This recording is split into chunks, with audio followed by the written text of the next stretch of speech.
Welcome. This is the Board of County Commissioners work session on July 10th, 2012. We just finished with a 2-hour executive session and a lunch break, and now we're back at 1 o'clock, and we're going to begin with citizen board interviews. We have Doris Downey here with us, who's applying for a citizen grant review committee position.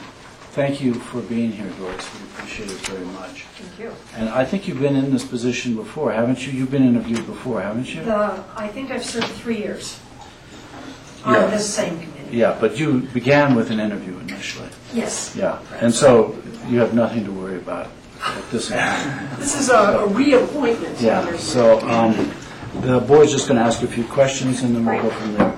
Board, do you have any questions for Doris? Board? Jack?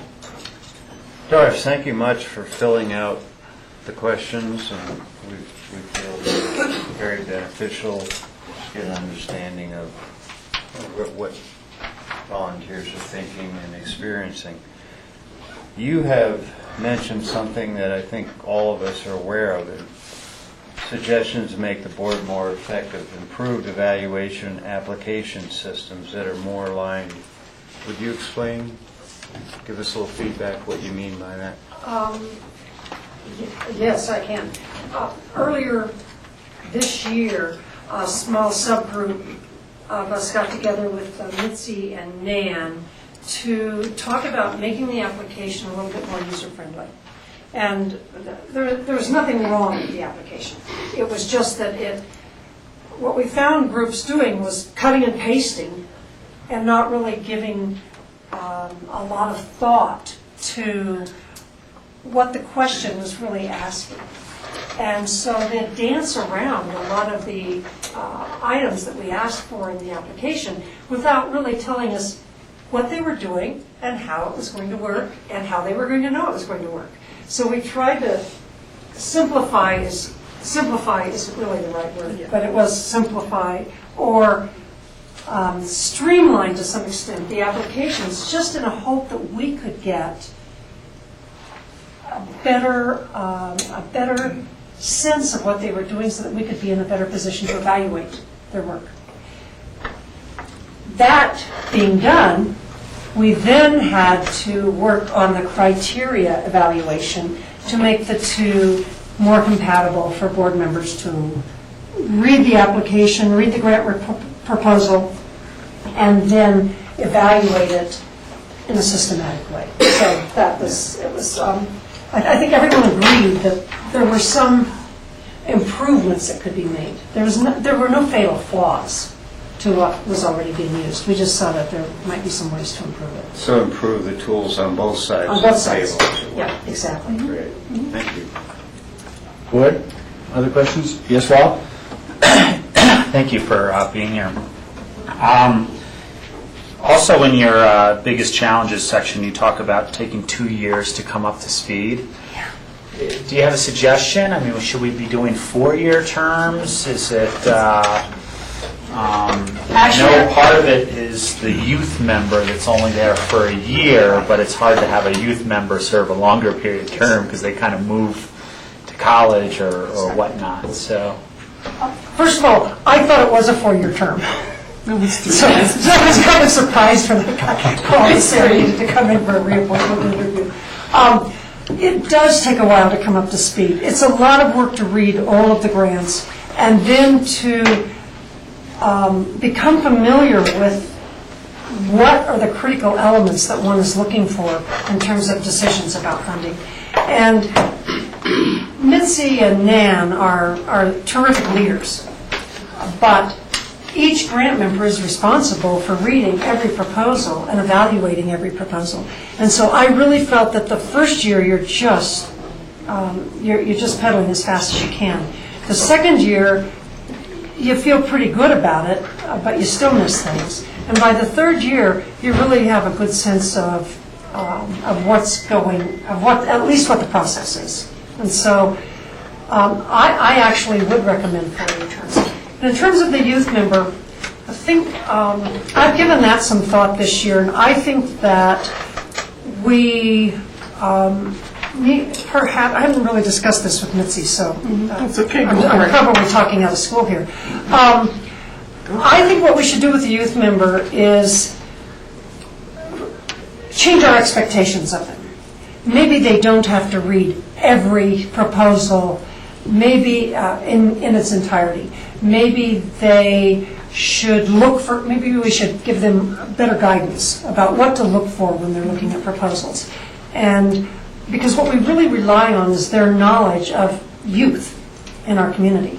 And they've been invaluable in that. But asking them to become conversant with 4 or 5 days worth of reading isn't. So I think there are things we could rethink there, but I'm not real clear on how it would work most effectively. Can I follow up a little, Michael? And one of the things that always surprises me as we go through this application process is for this particular citizen, okay, sorry. I did something there, Rob, sorry. Is that, we've got 4 seats and 1 youth seat, and one of those 4 seats could be a youth or a regular seat, is the way I believe to read that. Is that the right size? I mean, are you getting the right input, or would it be too cumbersome to have a larger board? But to me, it seems like for the amount of money that's being allocated to our Healthy Community Fund, having 4 people make a decision makers, and maybe it's a 4-year term, but staggered every 2 years, so there's always 2 people coming off and 2 people going on.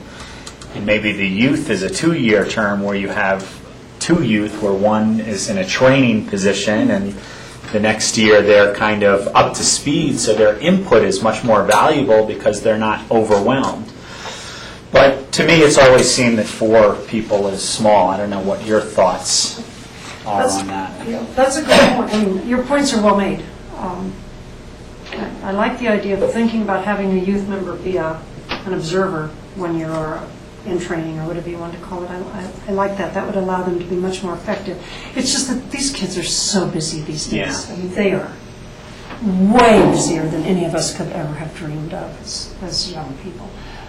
So that may or may not work. In terms of size of the board, that's a good input. It would really be ideal if you had 5 functioning members. But you need to keep it small enough to have the conversations that we have to have. I mean, every single applicant receives a 10 to 15 minute discussion. And so the larger the board is, the more everyone has to say. So I can see pros and cons of both. But I think it's something to discuss. I wouldn't dismiss it at all.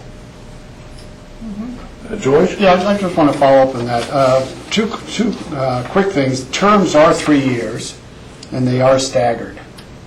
So, but I would agree with Rob. I think this is a great training opportunity for our youth, and it's a great way for them to be able to participate and provide input specifically on youth organizations that they may have a better handle on in terms of the needs of their friends versus us old folk.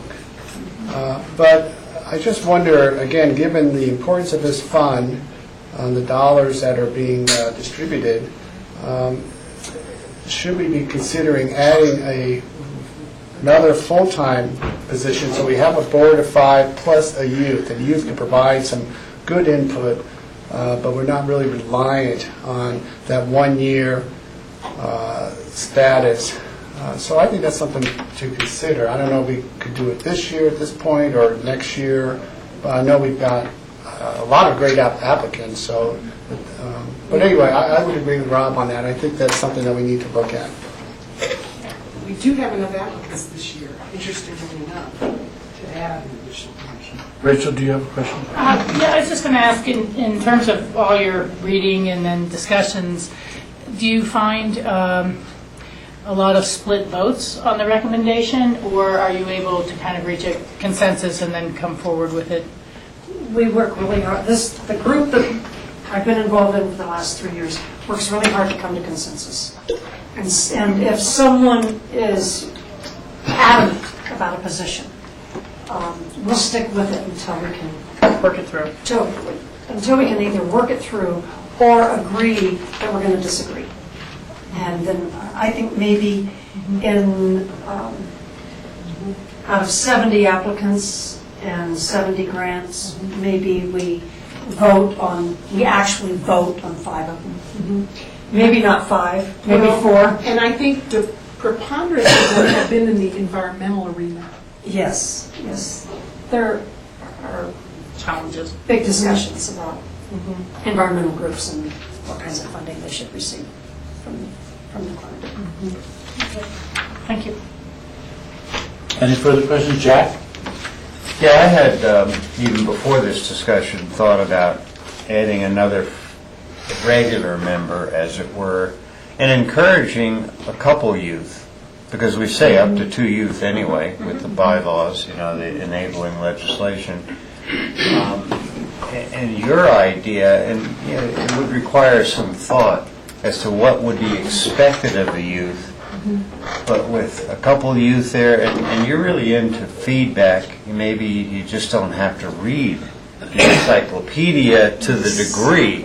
And I don't know how else to shape that, but I would be supportive of another regular member and really working hard with the school, if at all possible, to have 2 youth, and with the understanding the process has evolved a little bit. We are so lucky to have, you look at, for example, the youth's interview coming up, the resume, I mean, you're right, so many things. Of course, I'm an oldie goldie, but we didn't have all these activities as kids, so hats off to all the kids and what they're doing, But I bet we could figure and out. all of you all. But I bet we could figure out a way to, maybe I'm just throwing this out, maybe we could have them be intimately involved in the grants that have to do with youth. And then let them have the list of other groups that they might have a passion about. Maybe they have a passion about one or another nonprofit, and they would read some of those and become familiar and make comments on them. So I don't really know exactly how it could be done, but I know we could do it. Rachel?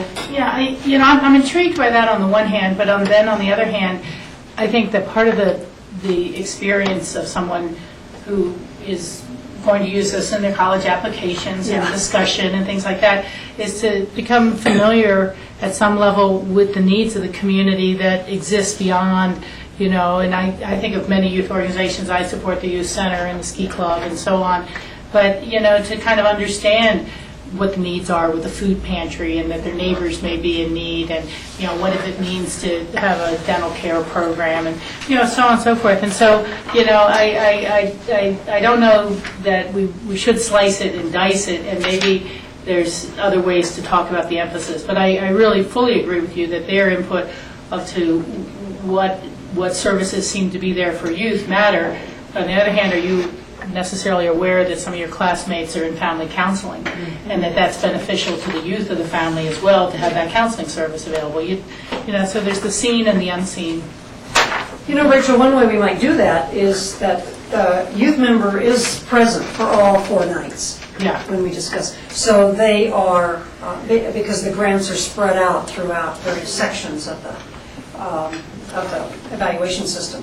And so they are privy to all of that information.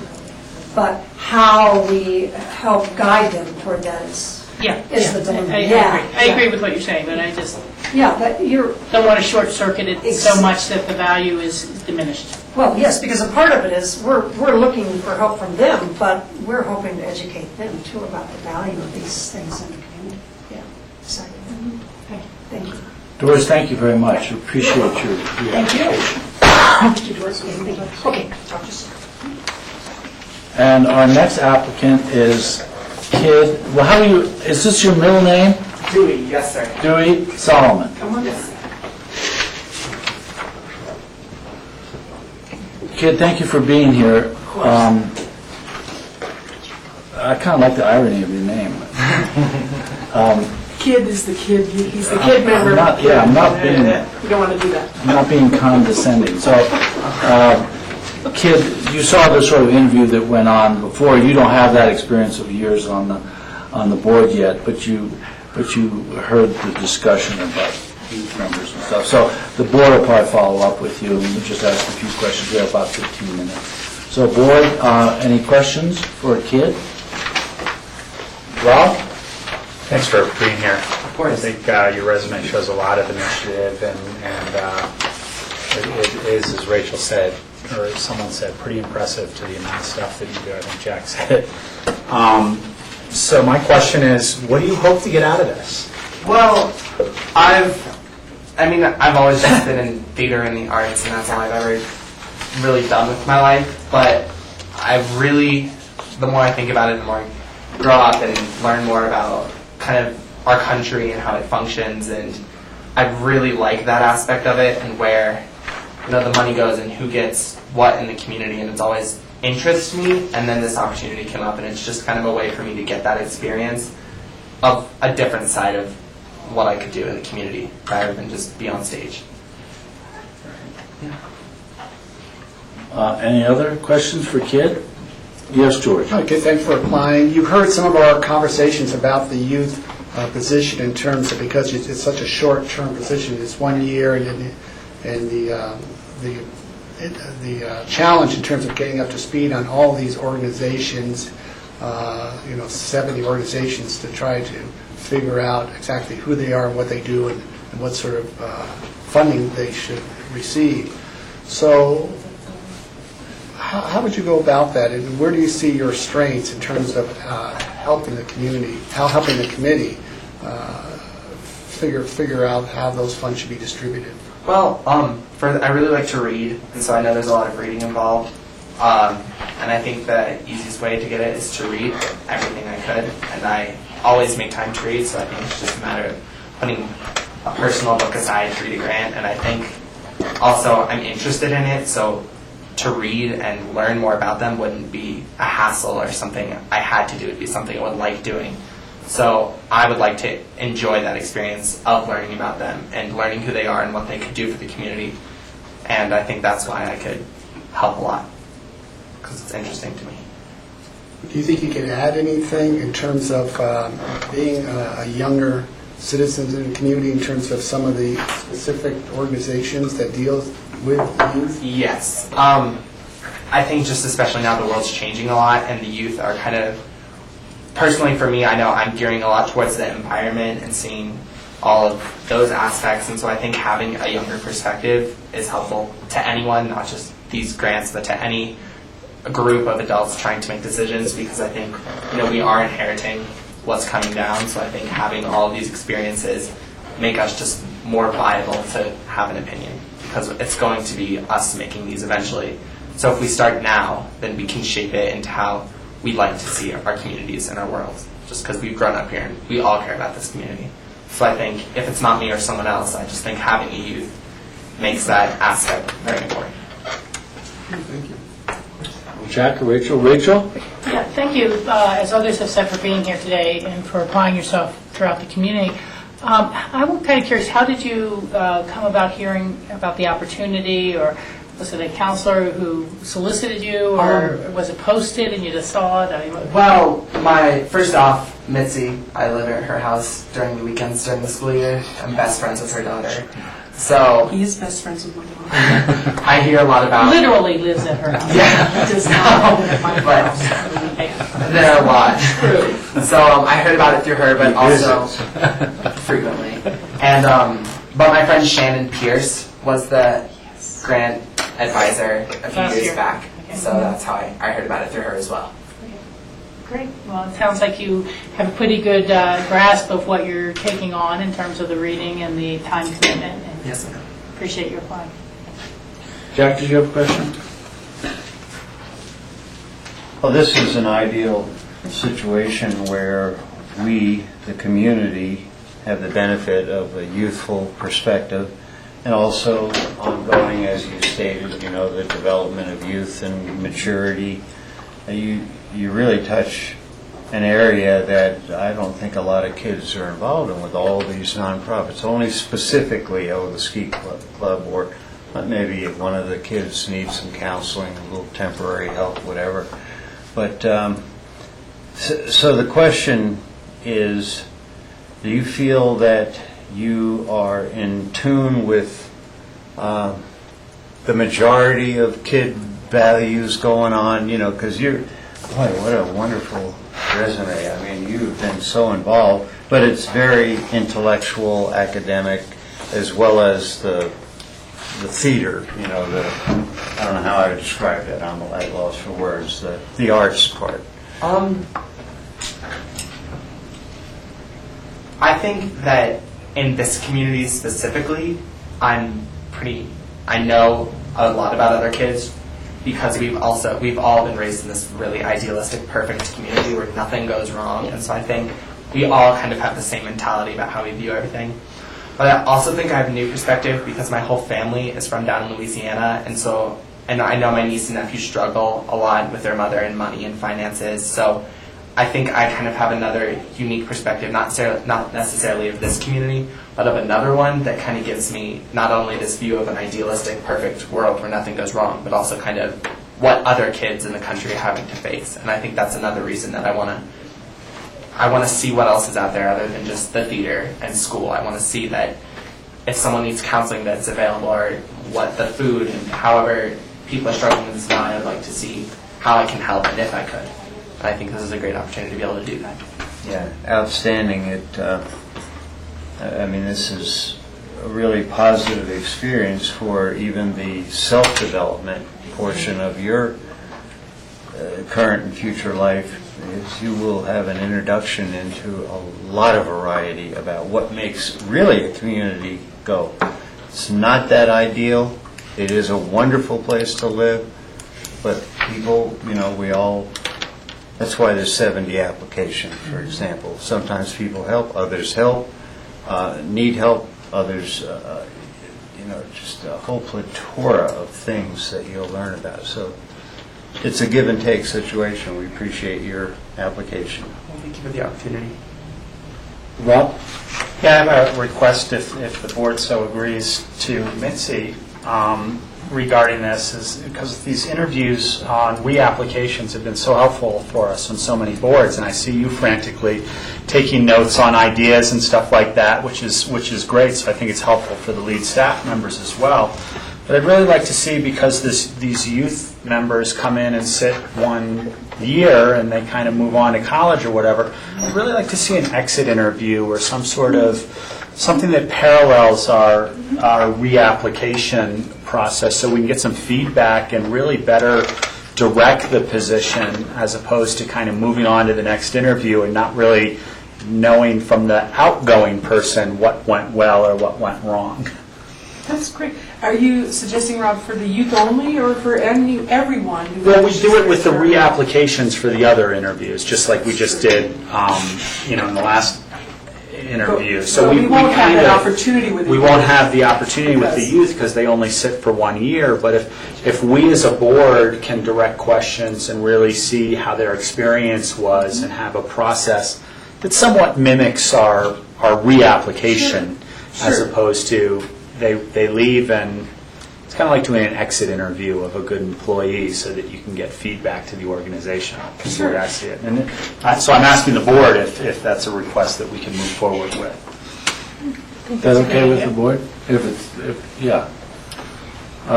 Let me just ask a question of Kid. Kid, you heard that there were questions about the role of our youth member and whether they should shoulder the full burden and act as a co-equal. What are your feelings about that? Specifically, I know for me it's going to be a busy year, and so I think it's just a matter of being motivated enough. But I think in school, at least where Aspen, a lot of our classes are centered around discussion just with our classmates. And so I think that if there were another youth board or two, or I don't know how many there are, but I think that the more of those you can discuss between yourselves, and so even if it's the matter of you read this grant, I'll read this one, and then you talk about it, it's just a way to clear kind of your thoughts, and it's easier to have a youth perspective to talk to immediately rather than a board who you feel like you need to be saying all the right things. It's easier to work out ideas and thoughts about something when you have another person who knows what you're talking about and you can communicate with, at least my opinion. Right, and that's a great opinion. Right now, we have only one youth member that we've been able to have sit on the board. So I think Michael's question was too, do you feel that you can have the responsibility to read and score every grant, or would you think in the current situation that we have now, it might be better to just focus on the youth serving organizations and just have a cursory summary of others, or how would you like to serve? Do you want to be considered a full-on member? I hope I'm paraphrasing right, Michael. Yeah, You know, right now we don't have the luxury of another youth member. I will also, this board knows that it is very difficult to actually find youth members. So very tough to have two. you just have to have more visitors to your house. So what do you think? Can you shoulder the same burden that an adult can? I'd like to think I could read 80 grants and score all of them, but I think it'd be a push, and I think it'd be a struggle. And I think that focusing not necessarily on what I connect with the most, like if there's theater grants, I don't know if there aren't, focusing on those, but I think focusing on other things that I've never learned about. I think reading those should be more of the priority, because I know a lot about the theater and those organizations, and so I think that I could shoulder the burden, but if I was going to say what I should read, I think it should be things that I haven't had experience with. So I get that experience, and I think that's what this is about, rather than just looking more at the organizations that I've had experience with. And actually, you wouldn't do that with the Healthy Community Fund because all of the arts organizations receive funding from the city only, not from this grant. Yeah. So you wouldn't be reading any arts grants with this. Rachel? Yeah, I think that maybe a couple of different comments are merging here, and especially with your skills kit and your willingness and motivation to go forward, but perhaps go at it the same way we have before with the attempt to score all the grants and get your familiarity up, and then upon the exit interview you'd have more experience to really make that assessment and input to us for youth seats going forward. So, rather than prejudge when you haven't even seen the books, yes or no, I don't want, to go which way, kind of go as we have in the past with other youth members, and then really get your feedback afterwards. That's good. Okay, any further questions for Kid? Well, yes, Jack? Nancy, you've already articulated this, but as far as trying to recruit youth, do you work with the you do it all, the counselors, Yes. even the principal and personal networking? Yes, and I'm not saying that I've overturned every stone. I think that there's always, more creative avenues. There's even CMC youth to consider as well, which I haven't really tapped in. I really like the idea, though, of trying to make the youth perspective more of a program in the CGRC. Have more teeth to it, or kind of more nuance in relation to being a youth. And I think that, so this has been really helpful for me because it's made me think, if I just went to Kathy Klug and I went to the counselors and John Malloy and I really talked about, let's institute this as an actual, service function. The other difficulty we must note is that the reading occurs in August, the month of August. So prior to school actually beginning, but in the height of summer, people are at camp, they're working, they're in different experiences. That's one of the huge barriers with the youth, is the time of year.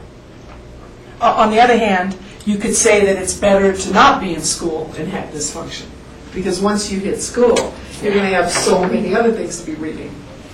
It's 1:30, Jack, so... Yeah, well, I would pursue whatever avenues, but I've repeatedly heard today that youth served 1 year. Remember Chris Lacey's daughter, I believe her name was Lauren, That's right. served 2 or 3 years, so. That was exceptionally lucky. She was a sophomore, I believe, and I Yeah. always try to recruit sophomores. It's very tough to get that young a child. But it'd be really nice to have a couple. It would. So, Kid, thank you for coming here, and thank you for your comments, and we'll be in touch with you. Thank you so much for the opportunity. Thanks for your enthusiasm. I'll be in touch with you. Y'all have a great day. Okay. Thank you. Thanks. Please be in children, George. What are we to do? I am Robin. Fabulous. Hi, Missy. Thank you. Thank you so much for being here. Thank you for inviting me. Hello. Hi, Robin. You could have come in and listened to the interview because you would have known all the questions. Oh, I should have. Sure. So, thank you for being here, and thank you for volunteering. It's just a series of questions, and Okay. about 15 minutes, and we'll go from there. So, board, any questions for Robin? Rob? I'll start off again. Thank you for being here. Thank you for applying for this. What do you hope to get out of being on this board?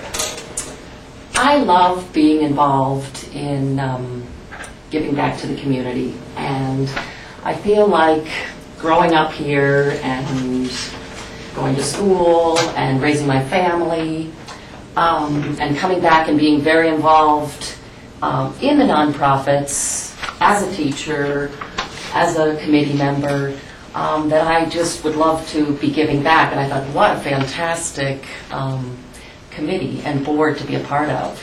So I think I gain a lot from giving. Board? I'll follow up. I George? think you touched on this a little bit, Robin, but what will you add to the diversity of the committee? I have I think a very positive attitude and a very team working mentality. And I've also had experience in the Valley.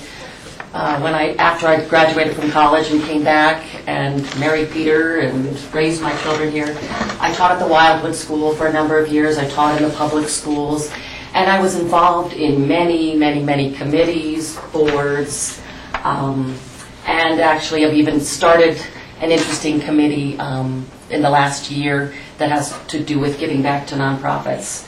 I've been on the Youth Center board, Aspen Education Foundation, Pathfinders, and I feel very impassioned by the nonprofits in our valley, because I think having healthy nonprofits makes for a healthy, balanced community. Rachel? This is a question we ask a lot, so it's not Yes. just to you, but given your past association with various boards, will you be able to kind of separate out the feelings of familiarity with the task at hand of, and generally kind of, it's often cutting people back from their original request, although, Right. they all are doing great work, and how well do you handle the word no, and That's difficult, and I can imagine that would be the hardest part of being on the committee, is saying no or just holding back a little bit. But luckily, I think with this committee, people every year are coming back and trying again. I'm involved in a committee now, the 100+ Women Who Care, and I've had to learn how to say no, or you didn't get it this time. But keep coming back, keep trying, keep positive about it, because you have such a worthy nonprofit, and it's helping the Valley, and so keep being involved. And oftentimes they do come back again, and then they hopefully will win sometime, the award.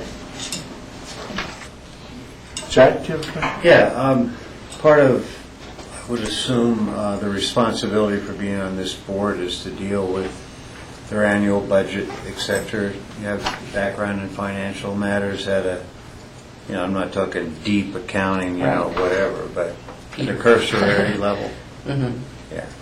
Because it's part of what Right. makes it all happen and keep it healthy. And I worked on an administrative level at the Wildwood School a long time ago, but was involved with budgets.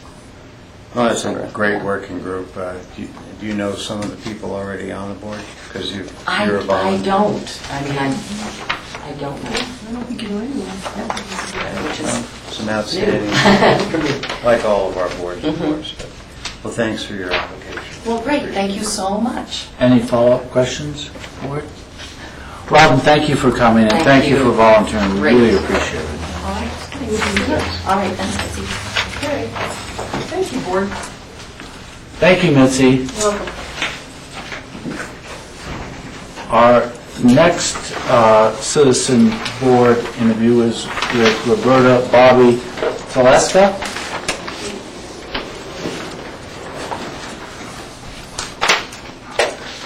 Bobby, thank you for coming and thank you for volunteering. We deeply appreciate it. You heard how difficult the other questions were for Robin, so expect exactly the same. Board, do you have questions for Bobby? Yes, Rachel. Well, again, we all kind of recirculate the same questions at different times, but what do you feel you personally could bring to this board? And what would you like to accomplish through your service on the board? Well, personally, I think I can bring my love and concern for animals and animal welfare. I've been an animal owner and a lover for years. I'll just tell you a little bit about myself, if that's okay. Sure. I have my resume. My husband and I moved to Aspen 2 years ago after I retired from the Research Foundation of State University of New York, where I worked for 43 years. In that capacity, I headed a department of sponsored program services, which involved the management grant funds that the faculty of SUNY would get to do research and other types of programs. The position also involved the development of policies and procedures and guidelines to ensure compliance with federal regulations and the grant terms wherever the source of the grant terms were. So in reading the description for this position, I did see that it involved the development of policies, procedures, and guidelines for the running of the animal shelter. So I think personally I can bring that type of experience to this position. And as I said, in addition to that, my concern for animal welfare, I've heard a lot of good things about the animal shelter since I've been here. I think Seth does a wonderful job in managing it. I've been to several of the events that they've had to support the animal shelter, like at the Art Gallery and at Jerome. Unfortunately, we can't own animals where I live right now, in the condo where I live. So I periodically go down and walk the dogs from the animal shelter, so I kind of formed a bond with a couple of them there already. It's a great place. It's well run. I have friends that board their animals there in the daycare for them, and they have nothing but good things to say about the animal shelter. So I think, again, my experience in development of policy and procedures at the Research Foundation and just my heartfelt love for animals that I have and concern for animals that I have, I could bring to it. When we lived in New York, we owned two beautiful Newfoundlands and a black cat that thought she was the alter ego to the Newfoundlands and followed them around. We loved them dearly. Unfortunately, they all passed away before we came out here, so we didn't have to relocate them anyplace. And unfortunately, we can't have animals where we are now. So my desire is to get involved more in community activities.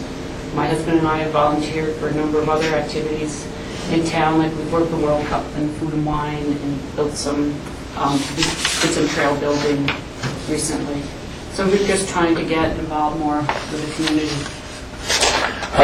I was just here that you're a big animal lover. That would explain why you had Newfoundlands then. Yeah, right, big animal lover. Okay. Any other questions for Bobby? Board? No further questions. Bobby, thank you so much. Hey, you're welcome. We deeply appreciate it, and we appreciate that you want to be involved in the community. because it is a wonderful community, and it's up to volunteers to make it that way, so thank you. Thank you for the opportunity. Thank you. Appreciate it. So next on our is Yasmin DePactor. She's scheduled for 2, so we're 20 minutes ahead of time. Is that awesome or what? Awesome. How did that happen? Well, because we moved along very rapidly. And so what would the board like to do? Should we take a 20-minute break? Boys, Tackle future agendas. I would rather take a 20-minute break. I didn't get much lunch, so. Now, you don't want to take a break? no, let's work. Let's push through and maybe, Well, what would you like to do, board? I agree with I'll start with future agendas, do some of the stuff that won't get us into long discussions per se. Okay. But should we, Yasmin was going to be interviewed, should we? All right, you guys go take a break. Give me a sandwich, would you? Yeah. You want one? I'm just kidding. Yeah, I just kidding. She's coming in. Yeah, some puppy food? She'll come in at 2, so. Okay. Yeah, And if she's early, we can start early. yeah. So come back around 2. Thank you so much for being here, too. Future agendas? John, do you have anything on future agendas? Well, a question. We had scheduled for next Tuesday, July 17th, an airport master plan update. Rachel, you are going to not be here, and we had discussed a while back in this planning process, making sure all 5 were there. We're going to be following up on some of the questions and such that have been asked, particularly on the financial side, and just wanted to gauge the board's, and Rachel, give you a chance to weigh in on whether we can move forward with some of that discussion, or whether we would rather. Jack, do you want to weigh in? This is a big issue for our community, and I would just as soon have everyone here. Rachel, of course, is agreeable.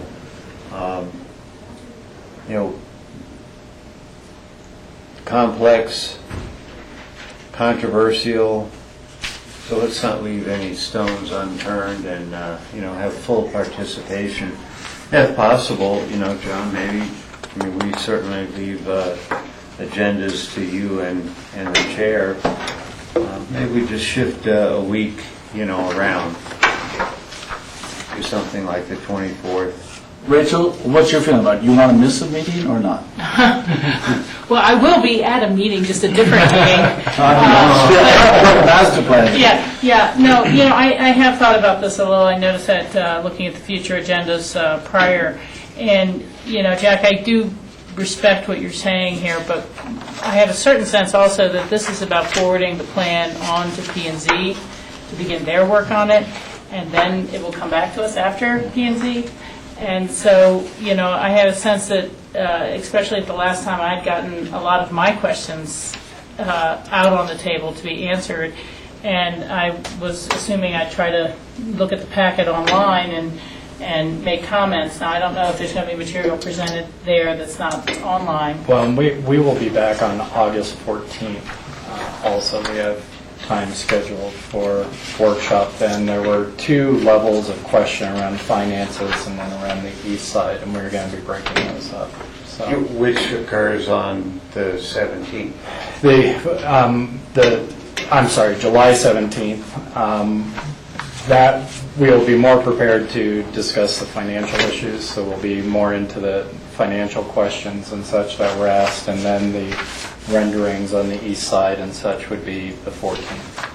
In August. Mm-hmm. Well, so what you're saying, John, is that it's already kind of broken up in such a way that it will not be moving forward to P&Z until after the 14th. We're pushing everything back. So I'm okay with letting you guys go forward and keep the work going forward. I mean, honestly, I looked at this, I'm a little more interested in, not more interested, but the recycling planning, just because I haven't seen that yet, and I've been kind of pushing that we get a little more advertising or information out to the public about how to do that appropriately. There's a lot of confusion at my Hunter Creek unit about can you put magazines with the newspapers or not, because when you're at Rio Grande and dump them, they're the same. So no, I'm not going to request that it be moved. And there's probably some citizens out there who are trying to attend at that time too. So, board, what's your feeling? It's okay to go on with it as scheduled, even without Rachel present? Okay, so we'll do that. What else? Just a note, on August 7th, we had scheduled a follow-up on the technology assessment recommendations. We're going to need a little bit more time on that to run that study through the section leader and managers group, so that will probably come back on August 21st.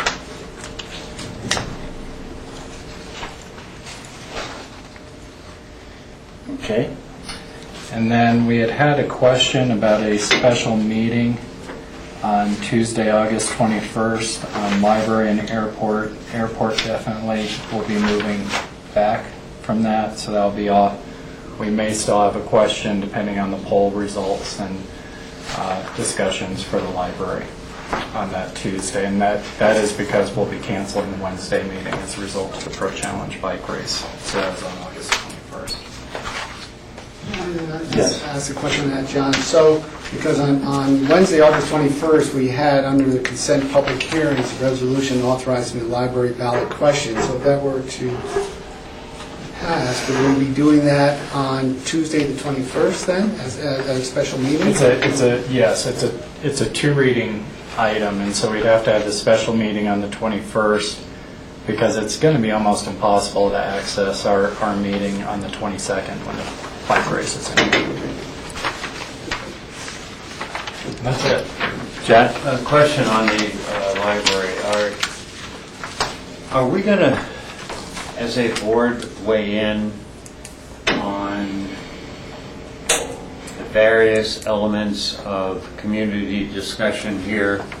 Mostly, the entry, the roof structure, and what all that means. I mean, to me, the library ballot question is way premature. We're not even cooked. We don't have a plan.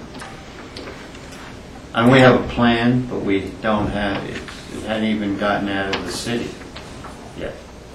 Well, I think there's a couple of ways that you could look at that. One, the building plan, you always have an opportunity to weigh in on the building plans, both in your role in appropriating and approving the project. The land use process is, moving forward with the city, but right now I think it's taking a step back and saying, what do the poll results say right now, and is this a good time for the library to even be considering having that discussion and asking the community about whether we should build a new library or support the construction of an expanded library. The ballot language has to be certified by September, and so right now we're just reserving a timeline. And so I think those discussions are going to run parallel, Jack. And I think we still need to really answer the question, based on the community dialogue that's happened around the library expansion to this point, is this the right time to move forward? And so this is just kind of running a parallel process and reserving that ability to put it on the ballot. And certainly, it is articulated within our future agendas about a discussion about results, et cetera, and then even going to a first reading. Is there any time when we will actually, as a board, discuss the design? Well, I guess I would turn that back to the board. I know the library has been in front of you with the designs and with the architects in the past and has received some feedback from this board, and then has moved forward with a public process and really going above and beyond what is required of us in the city's land use process to vet it there also. But if, based on what you've been hearing in the community, this board wants another opportunity to have that discussion with the library and the library staff, we could set that up. I don't think we've set aside specific time to do that. So I think that would be a call of the board's. Well, I know I have had numerous individuals talking to me. We're aware of letters to the editor, of course, kind of, pro and con. But my gut feeling is that there are some serious reservations for good reasons. I mean, what it does to the plaza, what this large roof structure does is something that I never anticipated. And per my comments when we were, as a board, supposed to look at the library question and the survey questions, I said, hey, I like the idea of what's being presented here from the inside out, but not from the outside in. So there's two different worlds here. It's the improvement of the library, and we can support that. I'll speak for myself. I can support that, and an evolved library, more current to the times and the future, I can see. But what it does to the experience from the outside is just a whole other world. And now I'm not talking the finances here. That's a whole separate. Right. And that's what I just wanted to make clear, is that the vote isn't on a vote of the architecture. That's been an ongoing community discussion. The vote is really about the need to expand the institutional capabilities of the library, to expand the building. And that can be accomplished, that interior expansion space that the library's been talking about, can be accomplished within several designs, even going back to the original 44-foot setback. The concept of the awning and the spider legs and such really came out of discussion with city staff and the planning efforts that have been ongoing with the Galena Plaza, and that was seen as both a way to use the existing parking garage structure for support, which does help with cost, and it does help with the convenience in the parking garage using the existing structure. And then the patio was seen as, quite frankly, an amenity to Galena Plaza by providing shade and covering and a patio amenity to what was being planned. But it is not a critical part for the broader discussion about what does our library need to be in the future. And so that discussion can take place before anything is approved. Well, finally, the ballot question really asks the question, are we going to fund this for $5 million?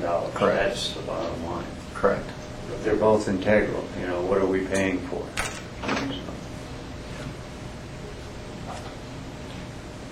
I'm not clear where that conversation left us at all. Are you saying we should have public hearings about the design, or we should just continue getting the information through the polling questions and then make a decision as to whether to put it on the ballot or not? I parallel courses is what. Yeah, I agree with that, because we've set in motion the survey, and those questions will be answered as a result, and there's discussion time.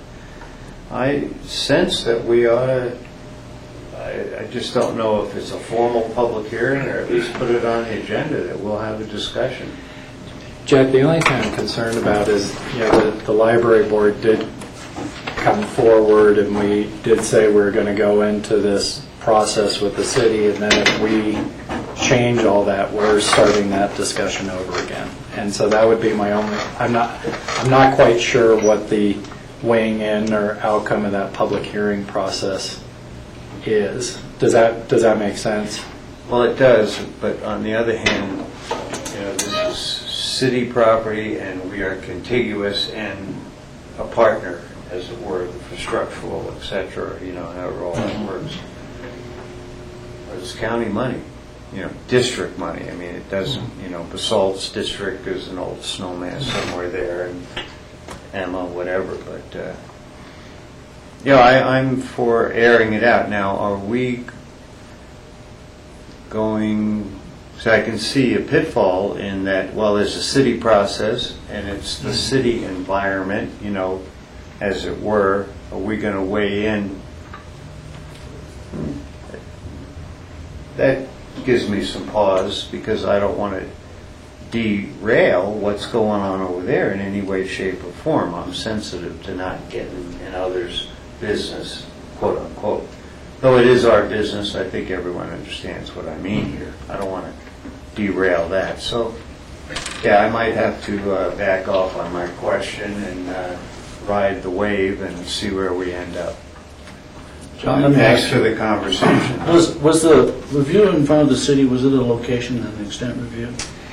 It was not a location and extent review, and that was voluntary on the part of the library district board, the library board. And the idea there was that we're coordinating on so many different factors. One, we're coordinating projects is obviously one, but the bigger factor was we also were looking for an adjustment of the construction easement, and we thought that this was the best process or cleanest process to run through with both the city and county stakeholders at the table who are going to need to approve future agreements. And so we have continued that discussion with the city council. I believe they're targeting a date now, July 30th, which would be after we've had a chance to see the poll results and see, you know, how we might want to move forward. Well, how did the permission for an encroachment get linked to the aesthetics of the exterior of the building? It's structural. Well, it's really a structural issue, and you know, Michael, it's a good question, and it's a complicated answer, because, you know, quite frankly, the interior of the building, like I said, that footprint could have been built to the 44-foot setback. What that caused was some structural issues with the parking garage that needed to be addressed. And quite frankly, we felt like some poor aesthetics for the Galena Plaza project, potentially. And so working both with city staff and with our own architects came up with the, you know, going out to 60 feet to take advantage of existing structural members. What becomes the question then is the aesthetic. Do you spend more and run those underground? Do you do the spider legs, which has the least encroachment, you know, into the parking garage structures? I guess if you go under, you've got to cut into those concrete cross members and add extra beams. At the time, the city council was considering both the Galena Plaza, or still considering the Galena Plaza designs, along with what's happening at the library and the parking garage. And we felt, I guess, that it was going to be easier for them to coordinate all of those different projects if we came through a formal process that they were familiar with.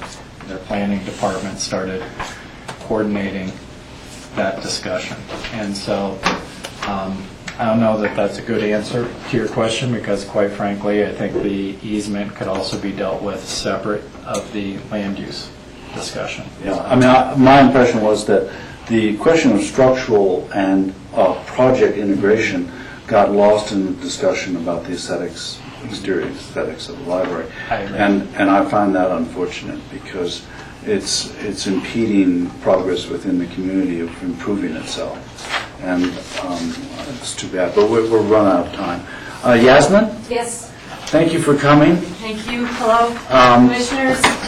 We are conducting a series of interviews today. I think you're number 5, or close to number 5. I'm honored. And we appreciate you being here. Thank you.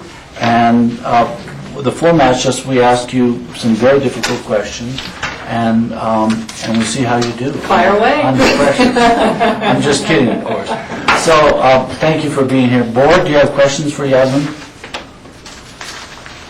Rachel?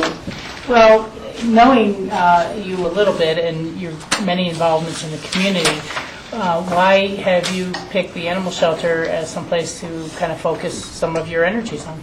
Well, What would I you think personally bring to the animal shelter does a terrific thing. And my aunt passed away about 3 months ago, and I inherited her little cat, and we couldn't keep her. So I decided to surrender her to the shelter.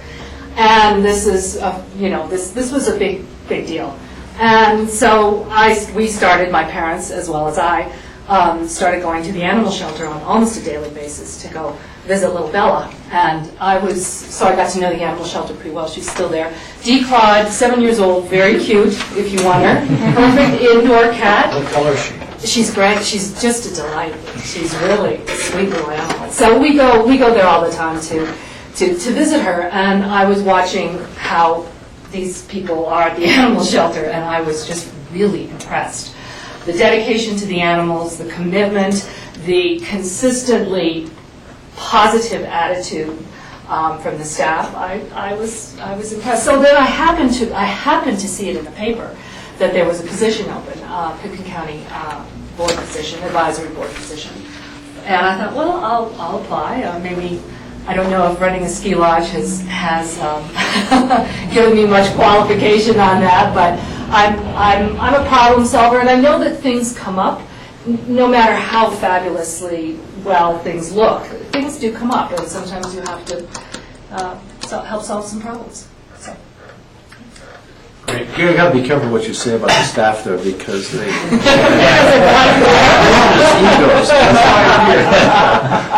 Rob?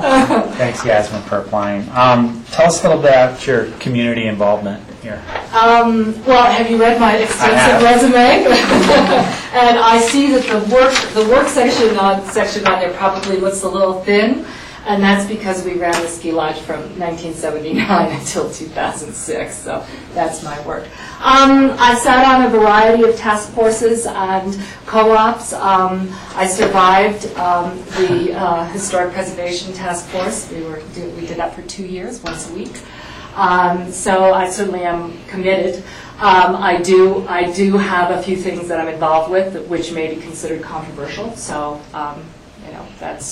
I'm opposed to the hydro plant that's being built, and I'm a vocal opponent of that. So I don't know if that makes any difference to all of you. I don't see it as a conflict with my caring for or my commitment. The dam was made out of beaver. If it didn't divert any water, I would be right there with you. So let's see, what else have I done? I have my thrift shop, and all my other interests. I did notice that in my other interests, I didn't write golf down. And that must have been a Freudian slip at my, because I was just out playing. Other board members? Yes, George. I have a question, actually, it's more for Riri. It looks like we have two spots available. One is an alternate position. Correct. And the other is a joint position. So the joint position, then, if we were to select one or both, or whomever the applicants, we would then pass that name on to the city council for a follow-up interview? You know what, I'm not sure how they do theirs. I would assume that, no, because, the joint position. The joint. I'm not sure. Probably that would be the case. I would think that they would definitely want to interview whoever y'all choose. Jack, did you have a... Yeah, so, you've obviously been straight up about your past experience in the lodge for decades, et cetera, which takes a lot of patience, et cetera. So what do you think you can bring to this board by your participation? Well, I see it's an advisory board, and That's a good question, Jack. I guess I would have to, I would have to see the working of the board. I mean, that wasn't, to be honest with you, that wasn't very well explained to me, how I've never been to one of their meetings, let me put it that way. So I think I have, I'll get a better feeling, but I'm a good team player and I'm flexible with other people. So I don't see I'm not a big one for top-down management. So I'd like to think that my contribution would be creative thinking. Animal husbandry, no, I don't. Pets, we have some pets. Any other questions? Enthusiasm is one of the things. Well, absolutely. I wouldn't be applying for it if I wasn't committed to the animal shelter and the way things are being taken care of. Rachel? Yeah, this is a little more of a comment on process, but we have this and Housing Board and maybe one other where we have joint appointments. And we have felt that we've been on the wrong end of that stick before when the city has said, well, we've interviewed these two people and we'd like to recommend so-and-so for the joint appointment. And it's just kind of put us in a, well, should we rubber stamp it, or, are we creating waves by saying no, or this or that? And so, I think that it would make sense for us to forward both applicants, being two vacancies, say we've interviewed these two people for these two openings, please interview them as well and see if we can pick a joint applicant, then go vice versa with the other seat. But it just so you know, this one may take us a little longer to negotiate the discussion than if it's a straight discussion only among our own board. And I just want to make sure that we don't do exactly the opposite of what we had chafed under a little ourselves. Okay. Thank you, Rachel. May I just speak at her? I didn't come here to do this, but could you introduce yourself, please, sir? Seth Saxon, and I have the contract to run the animal shelter through you guys, and I didn't come to support Yasmin or support Roberta, Bobby. But Yasmin, I will, so nothing at all against Roberta, but Yasmin is literally there every single day, albeit it's for her aunt died and the cat's there, but they're dedicated to the cat, and without having really known her thoroughly before, not that I know her thoroughly now, but getting to know her and her parents, they seem like what I think is ideal for the advisory board is intelligent, rational thinker, and they do love animals, and they're dependable. Like they say, we'll be here tomorrow to see this cat, and they show up, and so not only do I think she's a nice person, but she seems like she'd be a good candidate. And her mom brings us pastries every other day. So, that always helps. Maybe her mom could be on board instead. I trained him well, didn't I? But it is neat. Honestly, it's neat to see the dedication, because most people turn their animals into the shelter and it's done. Like once they sign that paper, they've washed their hands of it. And so actually, Chad and I, who run the desk, have commented many times before we even knew that you were interested in this position. It's really, I told your mom and dad, it's really beautiful to see somebody follow through on like, no, we're going to give this animal love and come brush it and see this animal through till it finds its new home. We're not just going to, dump it off, even though everybody has a right who lives in Pickens County to bring their animals there. It's really been cool. You guys have honored your aunt's memory, but as well as the living cat. You're also trying to make that cat comfortable. So I think kudos to you and your family. Thank you. Yeah. Thank you, Seth. I really appreciate it. Thank you, Yasmin. Thank Any other questions for Yasmin? Yasmin, Seth, thank you. We deeply appreciate you volunteering. That's what makes this community what it is. Thank you very much. And yes, I understand your position with the city, and I probably don't have that many fans on city council. So just a heads up on that. I understand, but I think that we should have an ability to separate issues, should that be the case, and yes, we all have to separate issues in a small town. Yes, that's what I'm hoping for. Thank you, and I'll do my best to come. Thank you. Thank you, Yasmin. I appreciate your interest. Thanks very much. So we now have a break scheduled. There's no way to get around that, I don't think. The board can do as it pleases, Chairman. So we'll be back at 2:30. Great. Thank you. Thank you.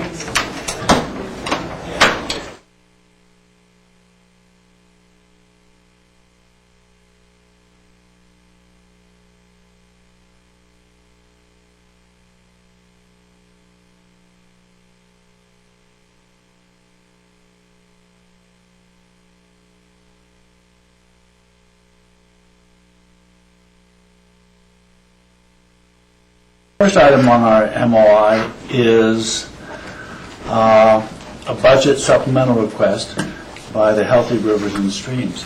John, do you want to come forward?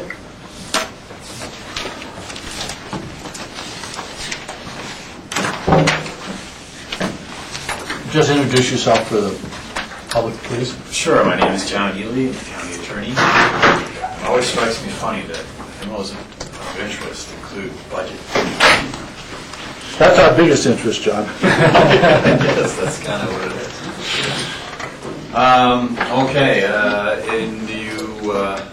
The board has a budget supplemental request that includes 3 items for specific funding and budget inclusion. They are in the order that they're on the request form. Money for Coal Creek restoration plan.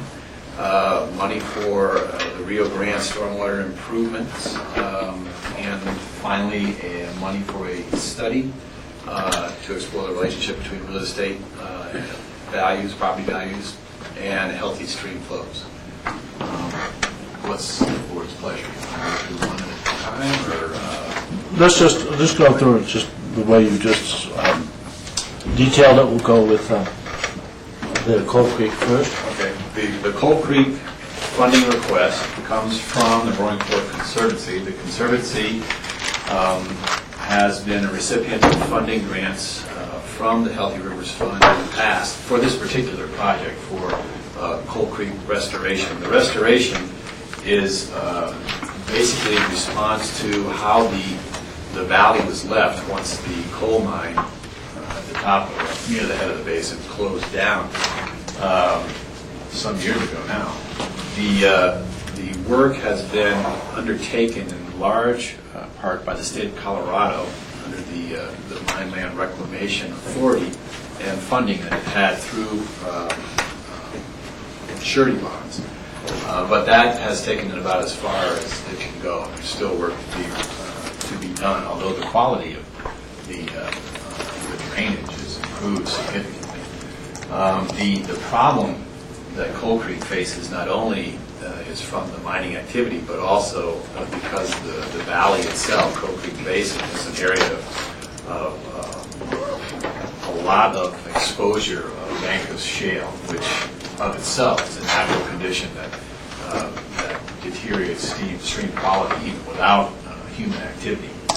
The sum of $13,277 is being requested by the Conservancy to put toward a project for the implementation of 4 test sites for biochar. Biochar is the substance the individual commissioners might be aware that was employed so successfully at the Hope Mine of Castle Creek Valley. Biochar is an interesting substance in that it can be modified greatly within the umbrella of the definition of biochar. And so to choose the right mix, the right formulation of biochar is in itself an exercise. And that's what this funding is going to help determine. It will fund the establishment of these 4 test sites for 4 different applications of types of biochar to determine which is the best to be used in a larger scale of Coal Creek Basin. The $13,277 sought from us, from the Healthy Rivers and Streams Fund, will be put with $39,579 from the CWCB, the grant that the Conservancy has already been awarded, as well as an in-kind match from the United States Forest Service of $43,750. So we are by far the smallest contributor to this part of the project. The board might also remember that we recently funded efforts of the Conservancy earlier this year, in the amount of $47,000, I believe, to essentially initiate this work, which is now progressing to this level. That's all I have on that particular. Any questions for John? Yes, Rachel? Yeah, John, you may or may not know the answer to this, but the Conservancy has also applied to the 1177 basin accounts and for significant funds for the same area, not the same project, but the same area. Do you know, would this help count as their local match towards the larger Coal Creek Restoration Project? I don't want to speak out of school, but I believe that the request for funding to the 1177 roundtable is for a different scope of work up Coal Creek Basin, same location. Yeah. And I do not believe that this would count towards that match, and that this is actually counting towards the match of funds from CWCB and the in-kind services being provided by the Forest Service. But I might be wrong. Okay, well, I think at any rate, it would be helpful during their next presentation to the 1177 group to show that there's additional partners and additional funding has been coming towards this project in its totality. And being the smallest funder and kind of seeing that sort of leveraging of our funds, I'd like to support the project. Thank you, Rachel. Any other questions? Yes, Jack? Yeah, I'm supportive of this. This is consistent with the direction we had when we had the presentation by the Roaring Fork Conservancy and the challenges, of course, with water quality. And I assume this is really a multiple-step process, so I'm supportive of this one. Board, any other comments? It looks like we're all supportive of this particular aspect. Let's go on to the next aspect. All right, number 2 is the Rio Grande Park Stormwater Improvements Project. It's a project that's being undertaken by the City of Aspen and actually is significantly complete, although there are parts of the overall plan that still are left concluded. The City of Aspen asked for an amount of $43,000, and that money would be put toward the construction of settlement ponds for stormwater. That is coming down to the Rio Grande from the Mill Street stormwater drain, which is the conduit that carries the lion's share of stormwater and snowmelt runoff. The water for stormmelt will go through a trap, which is located actually just on the other side of the library, where close to 95% of the sediment is dropped, but then the water, which is still rather silty, proceeds out to settlement ponds that would be constructed at the west end of the Rio Grande playing field. The water then would, the water that doesn't percolate into the soil would then proceed and catch up to the other stormwater flow, which is coming from the east end of town and feeding the area where the city had its recent dedication of the expanded John Denver sanctuary, I guess. And then the two streams, if you will, would have a combined outfall below, into the Roaring Fork River, below the Art Museum Bridge, the old Rio Grande Bridge, and just above the lighting studio, if you're familiar with that location. The amount of money requested, to be honest with you, I don't think is money that is particularly needed by the city to complete the project, but I think it's was perceived as a way to coordinate resources and contribute in a project together.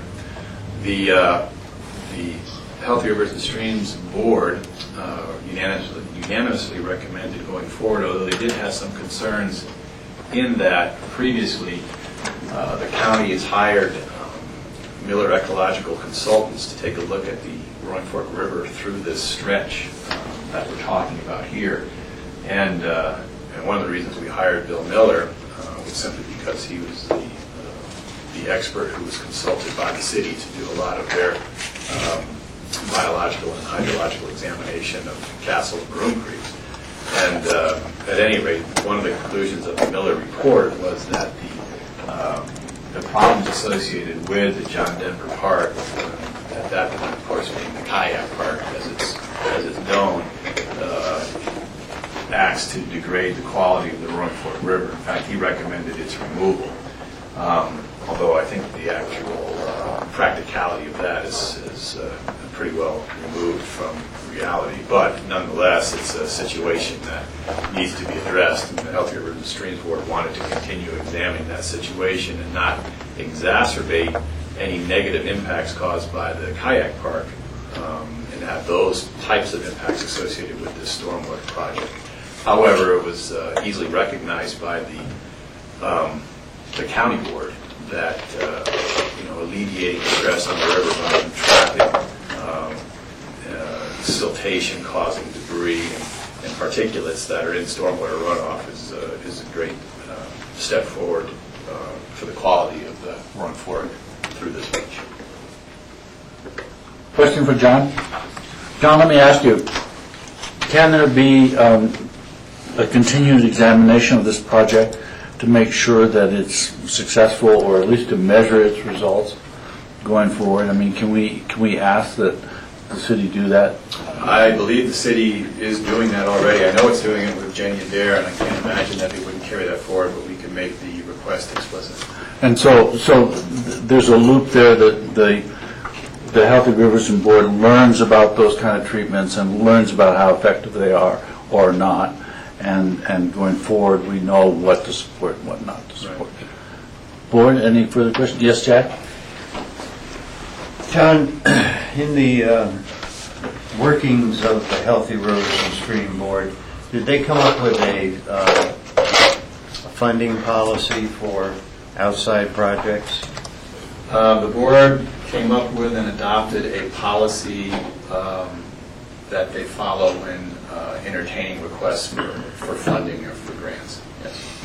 Well, we don't have that here, but I wouldn't mind just being copied. Sure. Because the reason why I ask this, to me, there's a significant difference between 13,000 and 43,000. And then when you say, maybe the city doesn't need the money, that raises a question. The purpose is positive.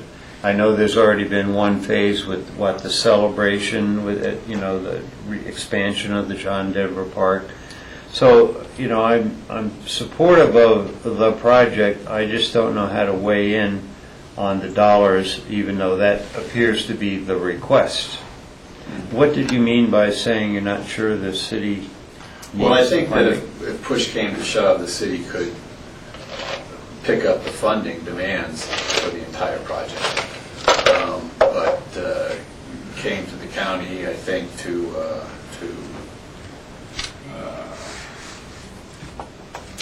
facilitate a level of cooperation and partnership in a project that's worthwhile for the quality of the river. The actual number is what's associated with a particular component of the overall plan, which is the settling pond or settling ponds. There are two of them located at the west end of the playing field, to be located there. George?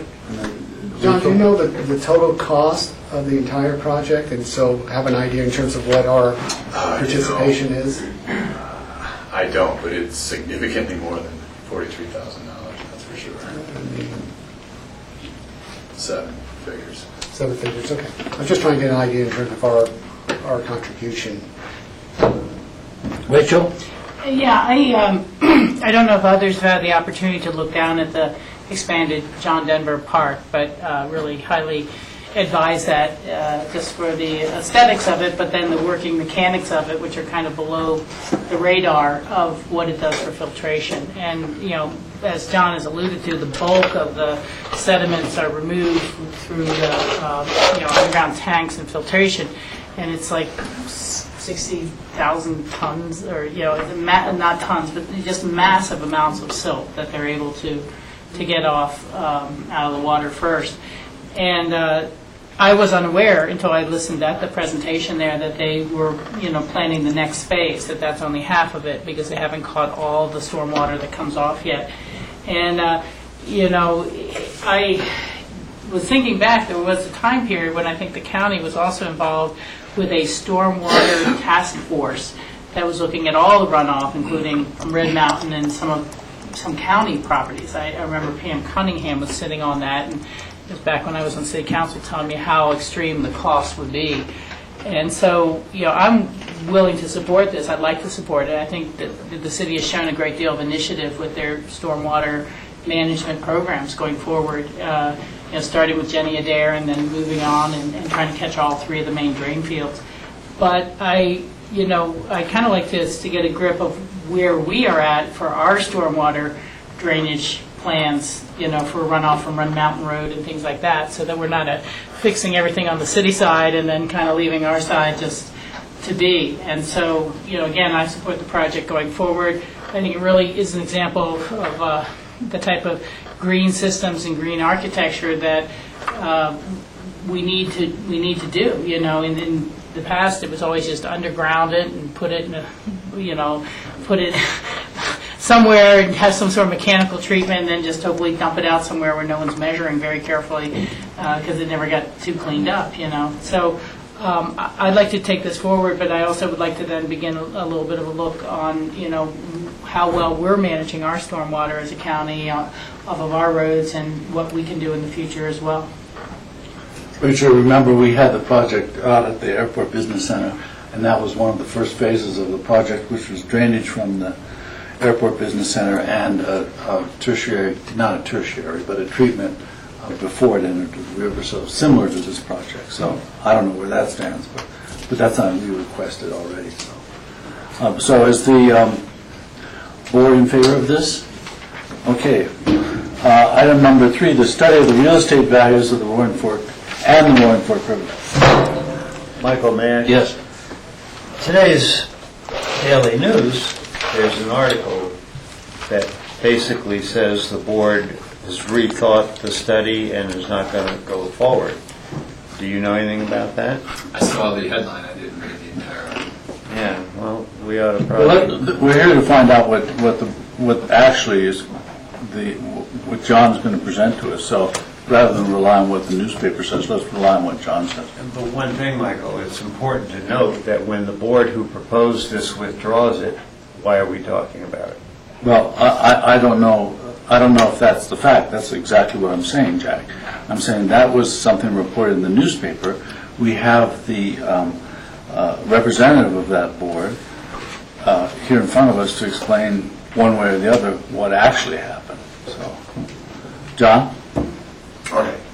The idea of an economic study relating property values to, or at least the strengths of different components of our local economy to healthy river flow has been knocking around for a while. In 2000, you're saying 2001, but it was 2002, the Roaring Fork Conservancy did a study that was based in the frying pan drainage, which tried to explore that relationship. Recently, Northwest COG paid for a study that looked at the economies of mountain communities as they relate to available water to service those economies. The economic sectors that Northwest COG study focused on were mining, agriculture, and tourism as being present in representative mountain communities. The uniqueness of our community presents a fourth economy that is actually, in our case, outpaces by a long shot the strength of our tourism or agriculture or mining economies, and that being real estate development. In fact, the property values, as the board knows, for Pickton County in particular, the 81611 zip code have consistently been in the top 10 per unit value for the country for as long as I can remember, actually. The quandary is trying to develop an answer to the question of whether or not that type of real estate value, that what we experience here in this community, can be related to a healthy river environment and river system. And of course, there are many things that contribute to property values in our community. The activity type occurrences like the various festivals and so forth, the resort tourism industry, apart from environmental quality and a portion of that environmental quality that would be expressed in property values being a healthy river environment. So the question persists as to whether or not it can be explored at all. A couple of years ago, we put out an RFP, but we didn't get a response to that question sufficient enough to take forward the idea of a contract. But we did it again following the Northwest COG study. The proposed budget was $80,000, thinking that that would successfully bracket any expenses that might be incurred to try to figure out first that fundamental question. And if it can be, this is the ideal community to explore that relationship, just because the value of real estate is so comparatively high here.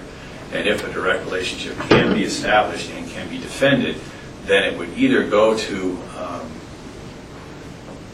establishing a system of mitigation for anyone who would diminish our stream flows, or be a disincentive in general for anybody who would or any entity that would diminish our stream flows in the coming years. And I think that anecdotally, that we certainly have a bullseye on our back.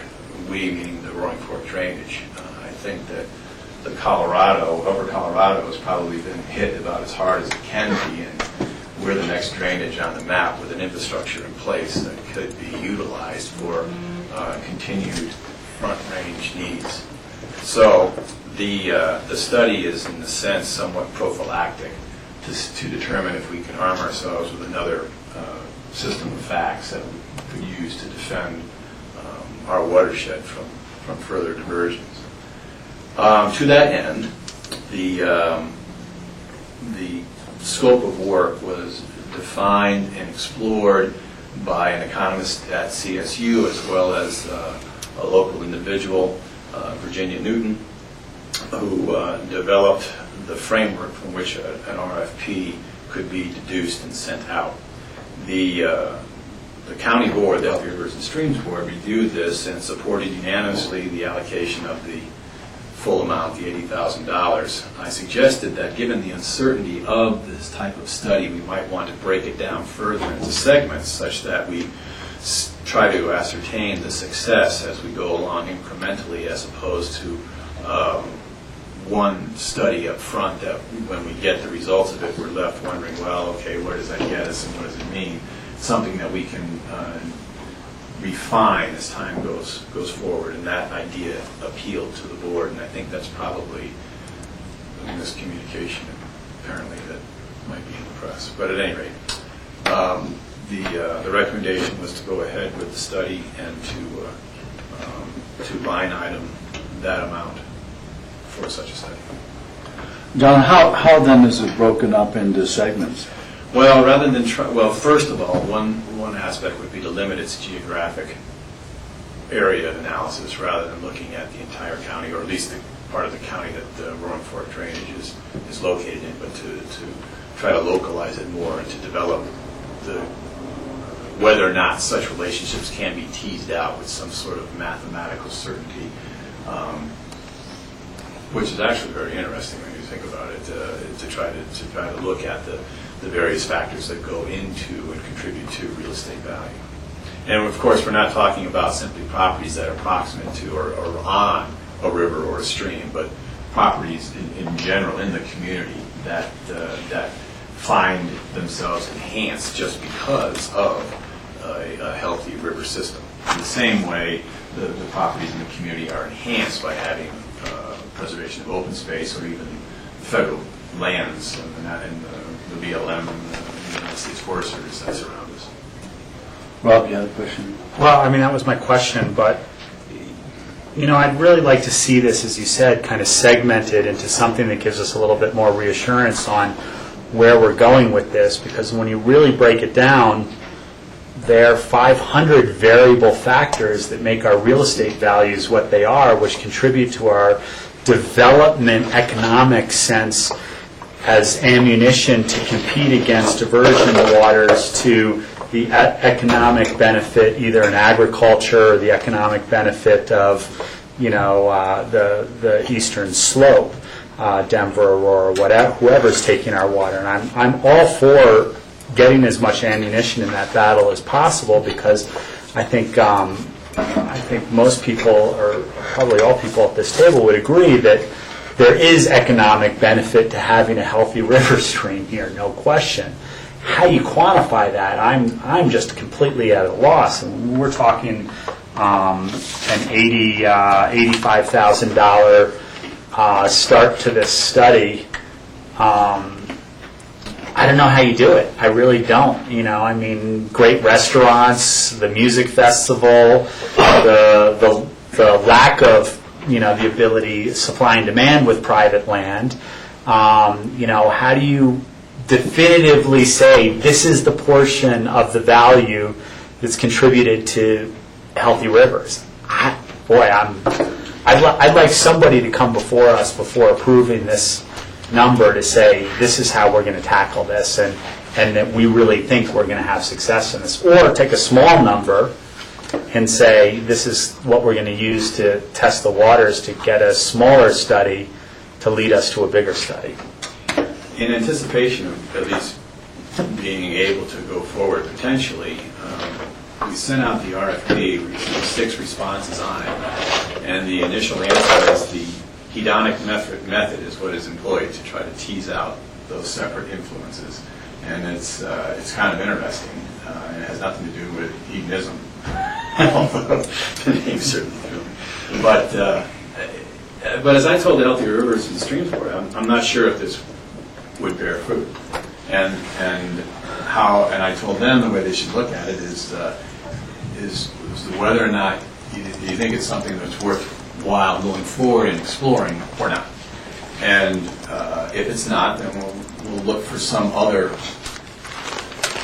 avenue to explore to bolster our position when it comes time to defend our watershed. But if you think it might have a shot, then you should look at it that way. But it's definitely going into something that's a little bit different. And as you said, Rob, intuitively you feel that, oh sure, in fact all of these things, the 500 or more things that are in our community, all contribute to why we're here and why the value of our real estate investments are what they are.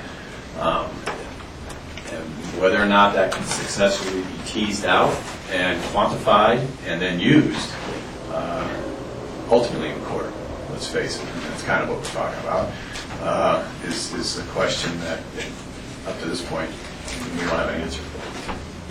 So, may I just follow up there? Sure.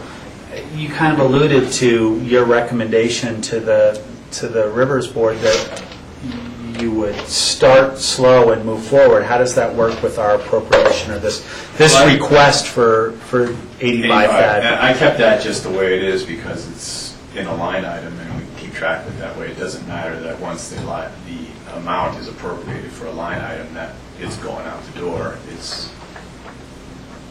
So instead of us saying we're going to give you 10,000, we're going to budget 10,000 now, and then you're going to have to come back to us. You want the whole 85 and if you don't use it, it'll come back to us. It'll go back it'll just be reassigned back into the fund without any line item associated with it, which is what happens on any project where the full appropriated amount is not spent. I think my position is I'd still like more information or a more staggered, slow step than the financial side of things. John mentioned the hedonic method. I just looked it up. The hedonic pricing method is used to estimate economic values for an ecosystem or environmental services that directly affect market prices. It is most commonly applied to variations in housing prices that reflect the value of local environmental attributes. So they're starting to cover it already. I'd never heard of that. And so it's interesting. Yes, Jack and then Georgia. Yeah, I would like to be able to read 5 sentences because though I am certainly agreeing with a certain amount of sensitivity about newspaper facts, etc., this is somewhat significant. So, Andrew Travers, Picken County Healthy Rivers and Streams Board backed off from a proposal to spend $85,000 on a study linking local real estate values and the Roaring Fork River on Monday, following public criticism about the idea. Instead of paying for the river real estate study right now, Board Chairman Greg Porchman said, The board will focus on educating the public about the link between a healthy river and a healthy economy. The board may commission the study at a later time. 2 more sentences. For now, they're focused on crafting a public outreach campaign about the economic importance of healthy rivers. And this is part of the reason why we established the Healthy Rivers Stream Fund anyway. County Board is aiming to educate the public about how the quantity of the river impacts the local economy and quality of life. There were a lot of raised eyebrows, Porchman said, of the price tag for the study. So, John, were you at the Monday meeting? Yes. So where's the discrepancy here? I guess it's between what I related and what you just read. Yeah, and I find that to be a significant discrepancy. I certainly don't support this. I believe the challenge we face with the Roaring Fork, Trans Mountain diversions, etc., there's X amount of water rights, and we're going to have that battle. It's going to be a legal battle. So you're saying maybe the study would help us in that battle? Is that the intent here? Yes. Yeah. Well, at this point, there's 2 sides, and I know in no way doubt what you're presenting, but there's something missing here about what occurred at this Monday meeting, and I'm very uncomfortable moving forward with this. If they have said they would like to at least put it on hold, they're saying they may bring it back. So we've got a pretty big discrepancy here. Yes, George? Well, regardless of what the paper has reported, I still have a problem with it. I think it's good that the board and you, John, are thinking outside the box, trying to figure out ways when the time comes and we are going to see diversions taken from us, and we know that there already is water that has been committed to the other side that they haven't taken yet. But I just have a hard time. I'm having a disconnect in terms of how we can isolate just one area of our overall economy and our environmental aspects, whether it be clean water, clean air, or just our great landscapes, which all adds value to our real estate values. And if and when our rivers do go down a bit, whether it be because of climate change or because of transversions, what are the impacts to the fishing industry, the recreational, the rafting, the ski company in terms of snowmaking? I mean, there are all so many different components here. I just have a hard time seeing how we can come up with a definitive rationale that our real estate market really changes now more so than ever in terms of what's happening not only on the national economy but the world economy, which wasn't the case 20, 30 years ago. As we are just one intricately impacted and involved with the world economy. So I just have a hard time in terms of spending this much dollars on a study without really any definitive answers in the long run. And I think also that while we may try to utilize this to defend why we need to fight against diversions going over to the eastern slope, I could see the eastern slope communities taking the opposite argument and saying this is why we need the diversions, because this is going to add X amount to our real estate values and to our economic development. So it could be used for us, it could be used against us. Well, the analysis is already being done by the Front Range water users. It's very easy for them actually to isolate and identify the scale of economy that the imported water generates, whether it's in terms of tax dollars or number of jobs or population base. What we haven't done on the west side is to quantify a healthy stream as opposed to an acre foot of water, what that does for us, what an innate healthy river does for an overall healthy community.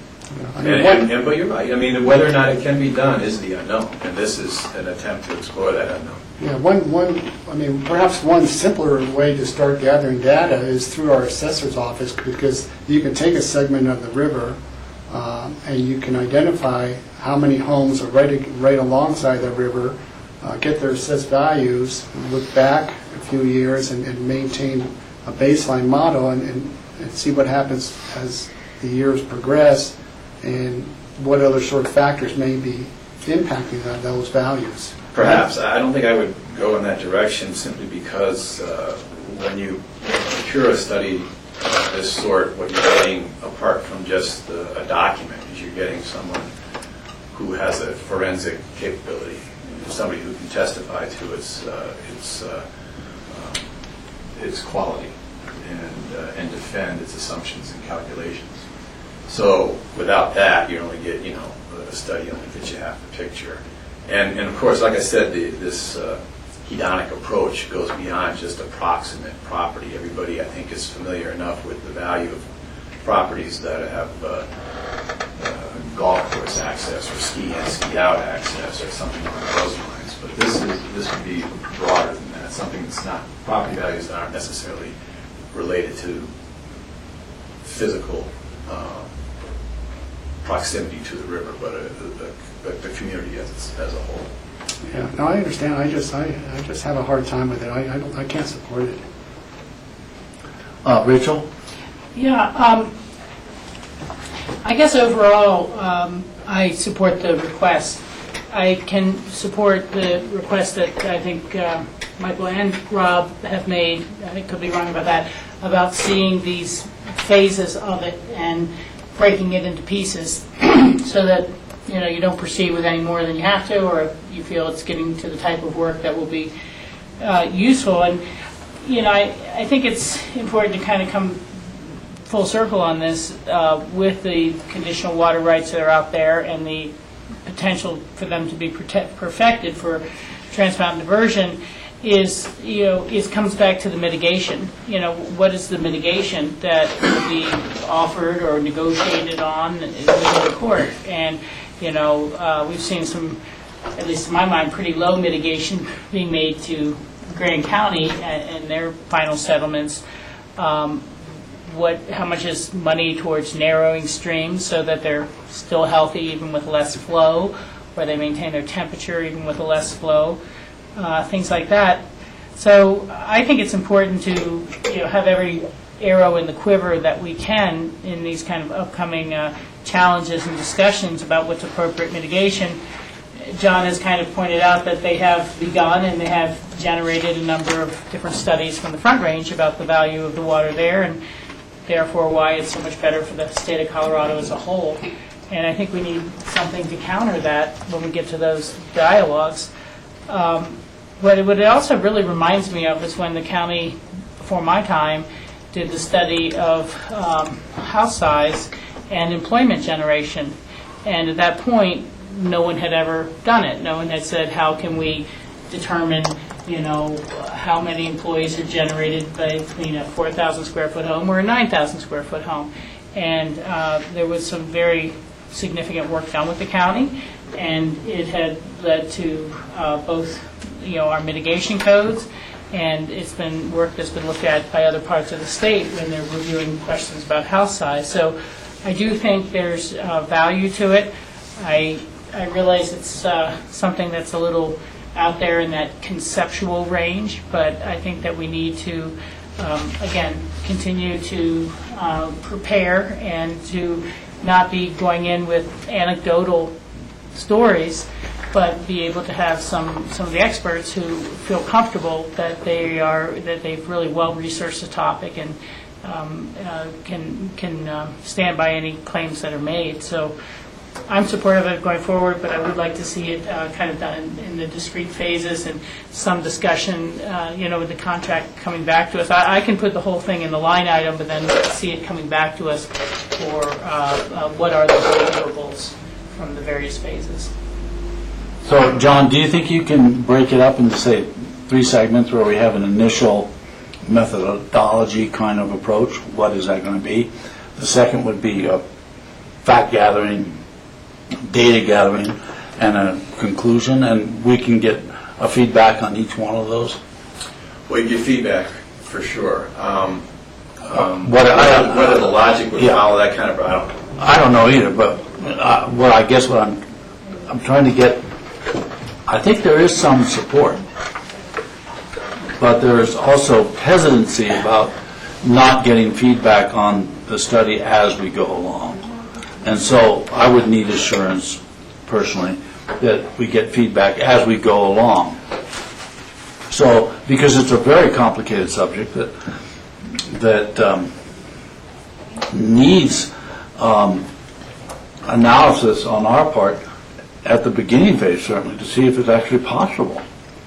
I mean, you're proposing it is, the hedonic method proposes that it is, but we've never waded into these waters, as it were. So, Rob? And Michael, let me just make clear that where I stand, because my horse and cart, I think, are reversed from what I'm hearing you say, which is, I'd rather see the methodology brought back to us before an appropriation of funds, and some idea, and I'm not even sure at that point that I'll support it, because I'm more in George's camp than I think yours or Michael's or Rachel's camp in terms of, I think it's good ammunition, but I need a little bit more that's going to say that this is going to result in something, because I can't even fathom how it's going to result in something. But Rob, let me ask you, I don't know if we can get it rolling without some funds. Yeah, if he came back to us a week from now and said, we're going to spend $10,000 as opposed to, let's appropriate the $85,000, I want to see what that first phase is before I agree to the first phase. John, is it possible to deal with this on that incremental basis? Well, I don't know. I'd have to explore it. I mean, 10 is less than 85, and I guess easier to swallow, but I'm not, enthusiastic about throwing 10 away any more than you might be considered with any other amount. So, if something can be accomplished, and what this is, a discussion, if you think it's worthwhile to pursue, would be, what I'm hearing is, well, maybe if we knew what the result was going to be, it would be worthwhile. But this is, as Michael said, it is something that hasn't been done directly that I'm aware of in the state of Colorado. It has been employed in other states in the country. And that's why you can Google the hedonic method and come up with something. And some of the proposers for this potential study have employed this at other spots. But how it gets applied directly here is an interesting situation, and our property values, like I said, are enormously healthy, which is why, if you can relate the value of water to something like that, then the value of water is going to be likewise high, and the value or the level of potential mitigation is therefore high, and then so now we're talking. But there are many influences to property values here that might be different than other study areas, and I don't know that well enough to tell you. So if the board wants, I can continue to pursue it to see if something, to see, I guess, to refine the scope of work that was developed for the RFP into something else, and have that perhaps more explored with the board, or like I said, it's something that I told the Alpha River District Board, you can't guarantee success, and it's whether or not you want to explore it. You might not, and if you don't want to, that's fine too. Well, the town of South Long Island in New York has done a study like this, and they found that open space properties adjacent to open space had a 12.8% higher per acre value than similar properties, and so forth and so forth and so on. If you were located next to a farm, it was actually lower than other acreage, and if, the less density you had, the higher the values were. So this method's been applied to communities, and I think, I'd be fine with it if John came back and said, this is what I've got, the feedback from various professionals on this, and then we can go forward there. But I don't think we should summarily say it's too complicated to think about. Let's not do it. So, yes, George.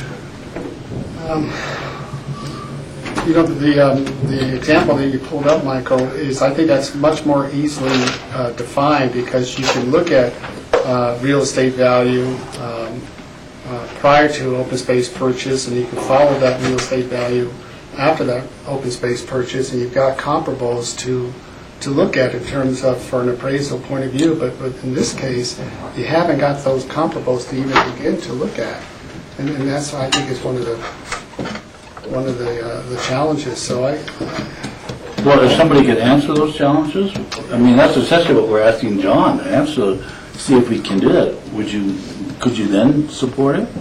if someone can answer that, I would certainly wouldn't want to start out with 85,000 to try to figure that out. And also, we're not talking about land next to an open space lot that becomes open space. We're talking about, the value of a cubic acre, of water flowing down. If that was gone, do the values drop?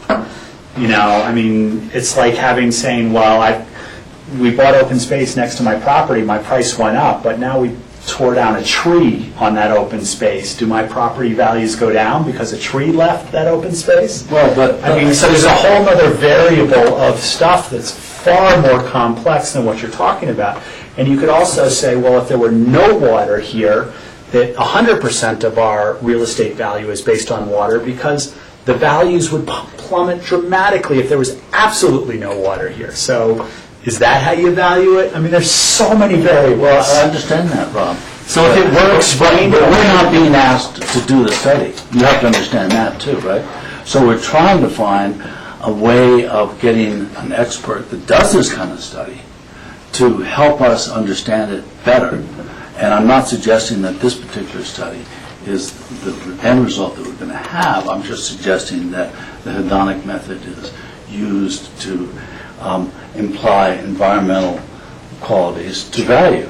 That's all I'm saying. So I think, my feeling is that there isn't enough support to go ahead, but there is support to get a more sophisticated proposal going here to see what we can do. And John, do you think you can assign a value to that initial? Do you need any money, or can we get people in front of us who are experts in the hedonic method for free? For free? Probably not. Probably not. Would $50 do it? Jack? My first comments were relative to a discrepancy, and I'm assuming that there's background of facts here. Okay, so I've had that say. But when you look at what's before us,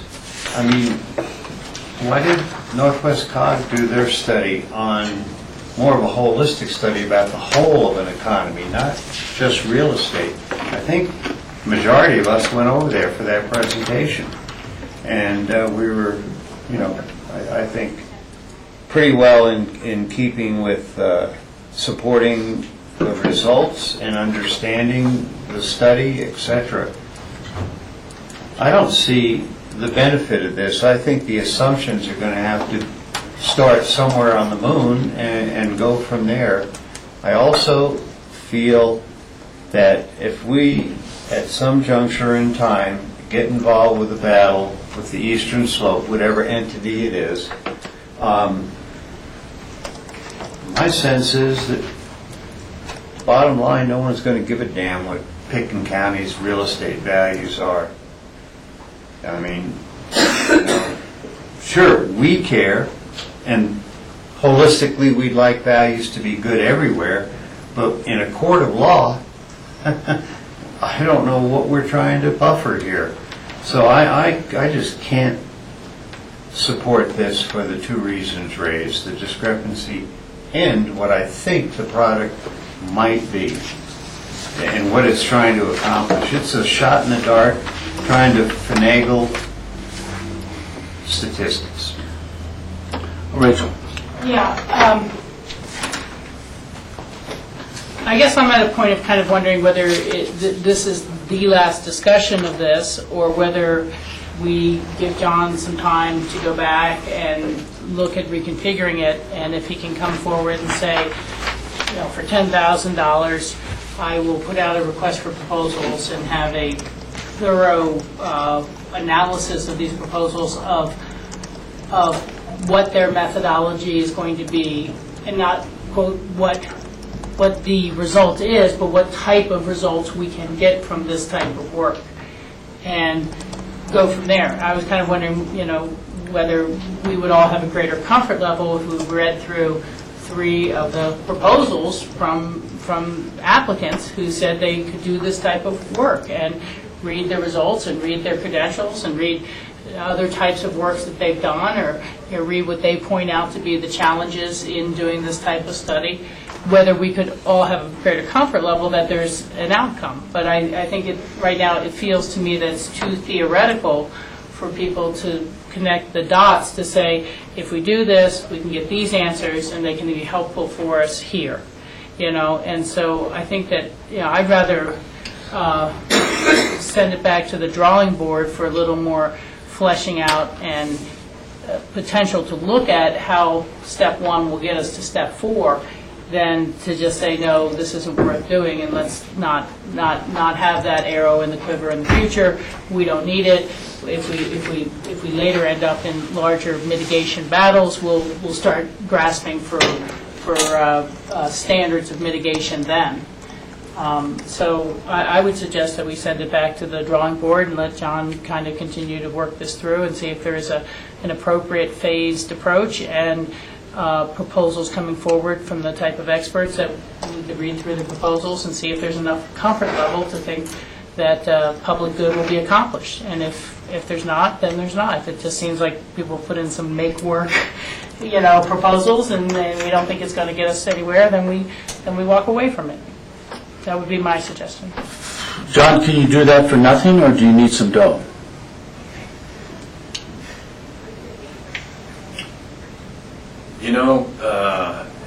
I'm not going to be able to do any kind of work for free, and I'm not going to be able to retain anyone for free. So it's a question, I guess, of how to approach it differently. Like I said, when I discussed it with the Healthy Rivers and Streams Board, because of its novelty, I said, well, perhaps there's a way to scale this back to do an incremental approach, but I don't have that outlined, so to speak, in my head, how I would do it, other than restricting the scope of work in the ways that I've already mentioned, to see how that would line up, to see where that put me. But it would still leave the task to be completed as to whether or not it looks like this thing could bear fruit or not. I mean, that's the $85,000, $10,000 question, whatever it might be, as to, well, is this thing going to produce ammunition? Or is it just going to establish something that everybody knows intuitively, that, if you have a house that's on the river, you can expect a bump in value of some percentage. And that's just not going to, I don't think that's going to be anything worthwhile. The community, I think, as a whole, receives back much more, for example, than the amounts that we invest in open space and trails preservation and creation. I think that's intuitively something that you can recognize. But if you tried to quantify it, it would be difficult. I think the program itself, though, is not something of a disconnect between actual dollars and cents, and so to try to make the same relation to a healthy river in this case and property values is different, and I can't say that it will definitely give us something we can use, or it would make the difference when push comes to shove, which I think most people assume will happen sooner or later, and it's just another item to look for, to consider, to try to prepare. And if we don't do this, we'll have to look for something else to try to equip ourselves with. Rachel? Yeah, just a kind of a small insight. When I was at the IBCC meeting in Breckenridge, I spoke with one of the people at the table who's representing environmental interests, and they said, we're talking about the Headwaters study that COG did that Jack had referenced, and they said, I really was kind of behind them, pushing them to do something, that they've got to get armed. They've got to have something to show why water even matters on the West Slope, because all the other basins, other than the Gunnison and the Colorado, are coming up with proposals to the state for the statewide water plan to say that somewhere between another 150,000 and 600,000 acre feet should come from the West Slope in order to preserve the economic value of agriculture in the state and the contribution it makes to all of our industries. We in the Gunnison are it. And I don't think the Colorado River Basin is, as I've said before, in a particularly strong position as a group. Metro Basin is Denver Metro Water. Southeastern is Colorado Springs. I mean, these are the players that are there, and they have a tremendous amount of resources, and they're lining every duck up in a row. And I don't believe that we're necessarily doing that same thing. But again, that push to even do the COG program, which was funded not just from COG, but with a lot of private donations they were able to raise, was the only tool that's in the arsenal right now to say there's any value to water on the Western Slope. And that's only one small part of the bigger arguments that go forward, but mitigation will play a role in this. And there will be courts deciding how much can reasonably come from an area. And if you go from being a gold medal water to just a not so hot fishing area, what's the value there to each of these properties that bought in the area? I think that can be significant, but I'm sharing the hesitancy of making sure we would get a report that's of value, and so that's why I'd like to have a little more time for John to look at how do we structure that, how do we bring back legitimate proposals for this board to read through and make more of a determination later. Yes, George. I guess, John, I don't see why we can't, exactly what Rachel has been suggested here, why we can't send out an RFP and ask for how would you go about doing this, what is your methodology, and start there. I mean, that's what consulting groups do. They look at RFPs, and those that interest them, they use their own staff time. That's what we did already. That's how we got the 6 responses. Well, that's what I said. Maybe if we just read through those Well, as part of maybe our we should just read it, reading. because I'd like to see the methodology that they're going to use then. Maybe we should just read through that at the beginning. Yeah, and then table this and come back to it. It's a piece of reading. Typically not the sort of thing that we give to the board, but I'm more than happy to do. Is there a way to give us an executive summary in terms of not looking at the scope of the entire project, but just how they're going to, what method they're going to use, and sort of their qualifications, and if they've done this before, and et cetera, without having to go through all the details and all the steps and all the data collection. Well, yeah, I mean, essentially that's what's there in the RFP response. So, I mean, that's it's already there. So let's leave it at that. John, you'll condense or gather together the 6 responses to the RFP. We'll look at them, and at a later date we'll make a decision. Yeah, because I don't think there's a sense of urgency on this. Well, I guess that's... I'd like to see it move forward, but I don't think it has to be decided die or live today. Right, yeah. Okay. Okay, thank you, John, I appreciate it.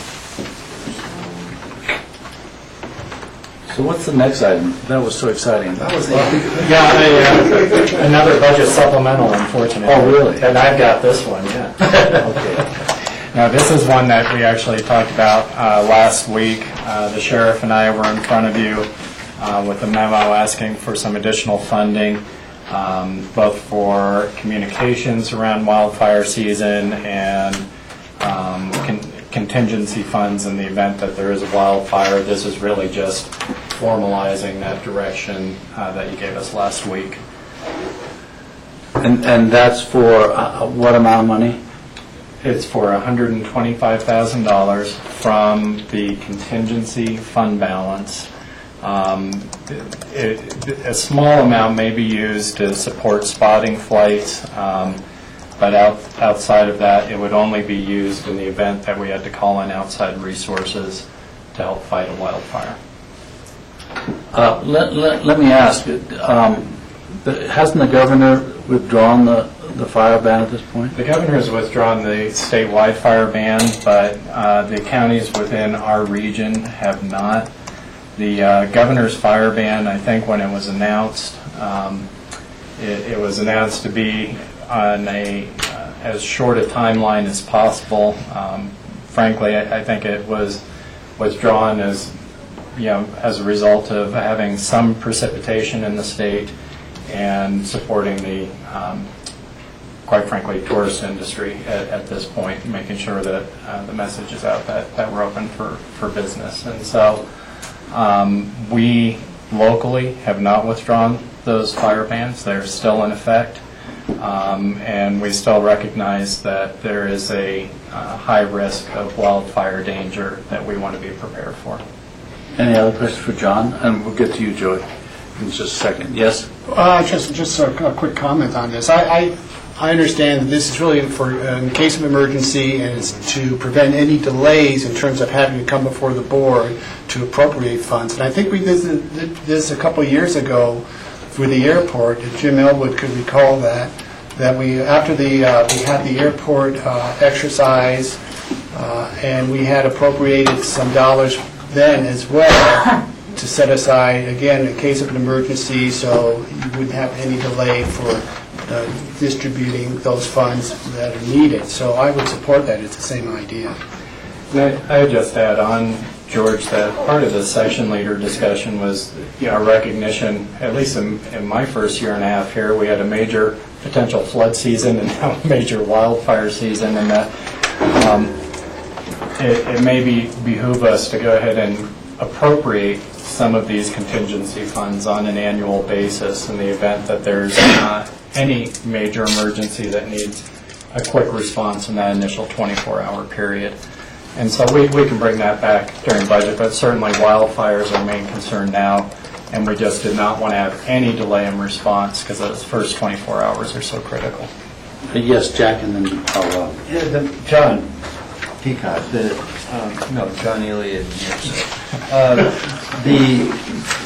The mechanics of how this would work during this current budget, preparation for next year, would we on an annual basis refund the contingency fund to the number that we're comfortable with, $4 million? Yeah, and I think that would be the intention, Jack. We are going to be asking our financial advisory board to take a look at our fund balances and help us work some policies, because it may make sense to allow us to replenish that over a number of years, for example, versus 1 year. But right now, our intention and the policy we'd work under would be to refund that in 1 year. Quite frankly, we've got enough fund balance. We have over $20 million total fund balance in the general fund, and that includes, around $9 million in unappropriated fund balance that could easily be used. We did set aside these contingency funds for exactly these types of circumstances, which is why we chose to appropriate them from here, and we hope that it's very unlikely that we'll use them. Yeah, well, I'm not sure how we work it out, so we'll deal with the budget issue as to incrementally or fully every year. That's a different issue.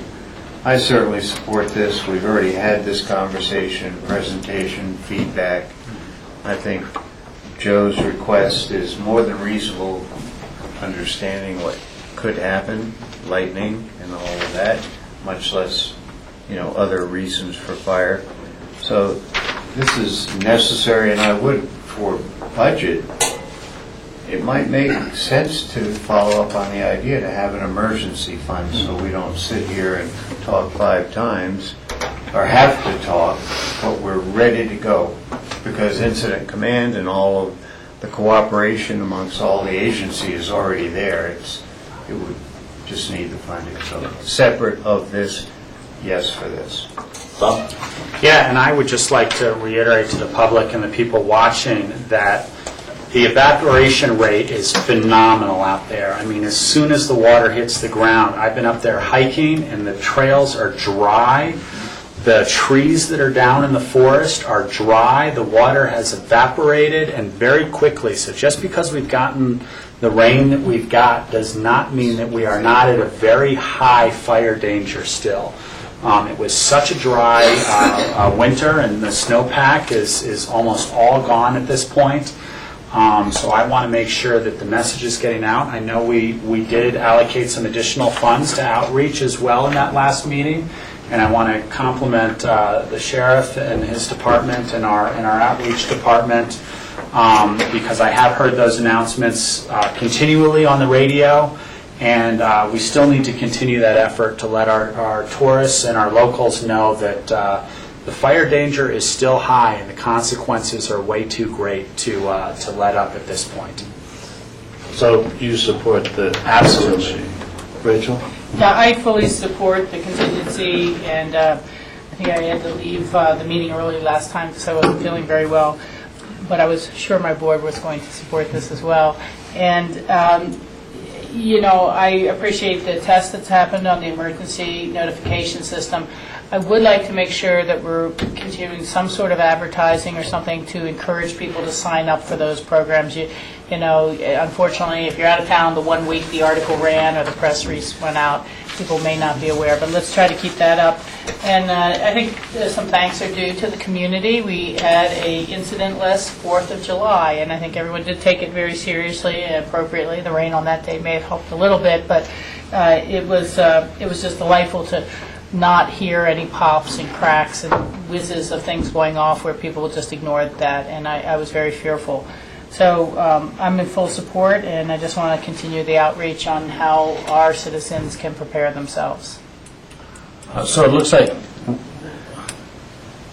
Go ahead, Mike. well, it looks like you have unanimous support, Joey. I think the sentiment, and this is always the sentiment, please don't spend it if you can. I want to thank all of you and Rob and Rachel for reiterating what I was going to say anyway, is don't be fooled by a few days of rain, a few days of dry, erases and or evaporate everything that you've gone through. Yeah. As far as the outreach goes, that's what we're going to focus on now, especially with the reverse 911 and our pick-and alert. I really want to be able to get to those homes that just have hard lines and they're connected to a fax machine or just a computer or a cable box.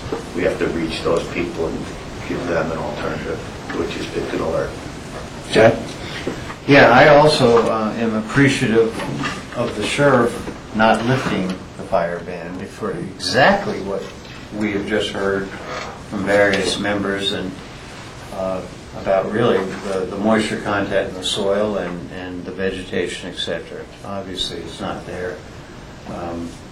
We're not going to make the wrong decisions because we would hope people come here to camp to have fires and whatever, or open burns, etc. So I really absolutely support your continued fire ban. Michael, could I comment on that Sure. for a moment? I really don't see the ban being lifted anytime in the foreseeable future. And the reason why I can sound so clear about that is in the past we've gotten ourselves into a position, ban on, ban off, burn off, ban on, ban off. In a transient community with a lot of visitors, nobody knows on or off that particular week. So to err on the side of safety, I don't see this being lifted for quite some time. Yes, George. Just to add to that, the entire White River National Forest is still under a total fire ban as well. So not only Pickett County, but the entire White River National Forest. So whether you're in an improved campground or unimproved campground, there's absolutely no fires are allowed. Okay. Thank you very much, Joey. We appreciate it. Thank you. Thank you.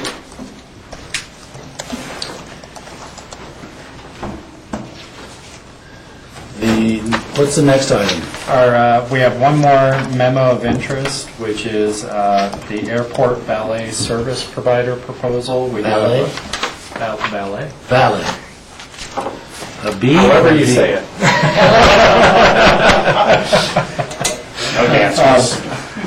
And we do have Brian Griffey, Assistant Director of Aviation, here to answer any questions about that. Brian, if you'd come up to the front and just say your name and position again for the record. Thank you. My name is Brian Griffey. I'm the Assistant Director of Aviation for Administration. Here to comment on a proposal we had for valet services at the airport. Just to give a little bit of history, in the past several years, we've had a handful of informal proposals for valet services. Actually, the airport did a internal study on doing something like that 2 years ago, roughly 2 years ago. Take that in-house. The biggest challenge then was staffing. What it would take for staffing if we could staff it ourselves, and ultimately we decided to go away from that. Today, or currently, we received a more formal proposal for valet services at the airport by a provider that's currently operating at the airport, Snow Limo. Rocky Mountain Limousine. With that, we did some internal research again into would this be feasible, could it work. I looked at some of the challenges that we addressed initially 2 years ago when we did that study. Because they have staff there, it probably could work, but we would leave that up to them. Obviously, it's not for us to make that decision. If moving forward, what we would do is issue an RFP to keep a fair approach or a balanced approach to open it up to anybody that would be interested. Because of the real estate we have at the airport, by default, there will only be one valet, or there could only be one valet service provider. So I think it's in our best interest to do the RFP process. Let's see what kind of responses we get. With an RFQ, we can define what the concession rates are, what the lease rates are, consistent with the rest of the airport, and then see if anybody is interested in providing it based on those standards. Impact to this, if we do get a proposal and we do decide to go with it, is pretty much revenue neutral, at least initially. There would be some infrastructure investment that would be required by the valet service provider. It really wouldn't generate new customers. Most likely it would pull from our premium parking lot A. It just really gives customers another option, so it's a customer service initiative. Over time, if it does grow, we would set it up to be a meatier source of income. That's essentially what I have for the presentation. Brian, could you tell me exactly how this works? Tell me what happened. The process or the valet service itself? The valet service itself. What would happen is, and this would come out in the RFQ, what the individual operator would propose to do, so it could change a little bit from what I'm commenting on, but how I would foresee it is we would have a stand similar to the Porter stand, if you're familiar with what's out in front of Arrivals right now. Actually, it could serve in one of those locations. There are 2 locations. It would be staffed by the successful company. They would take the car keys, deliver it to probably one of our lots because there's some capacity in it, and they would pay all the fees, and the transaction would be between the valet service provider and the customer at that time. They would, in return, pay the airport for the use of the space. So, but, I mean, talk to me about the person who uses it. Okay. So, they pull up to this stand. Pull up to the stand, there'll be a sign that says valet, and they can decide. It's not going to be everybody forced to use valet. So it would be your probably more premium customer, I guess would be one way of looking at it. Drop their car off, the car goes away. To be determined if it's just parked or if it's cleaned, waxed, there may be some options with that, and that would all come out in the RFP process. When they get back, they go to another stand, probably closer to Arrivals, get their car delivered to them, and if it's done right, and this will be the basis of our evaluation, is they'll know when, the valet service provider will know when that customer is scheduled to arrive, so the car could be there, could be warmed up. Again, it'll be optional, probably start out slow and could build if it's successful. If it's not successful, we would like to set it up with a pretty clear termination clause. If they're not happy, if we're not happy, that the service could be terminated with no real effects and no lingering infrastructure in place. Yes, Rachel.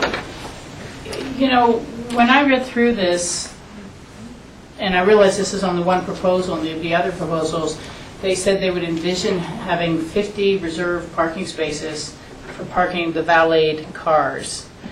And I was under the impression from the airport master plan process that there are times when the parking at the airport is oversubscribed, and we're already seeing people going out and using Brush Creek or who knows what.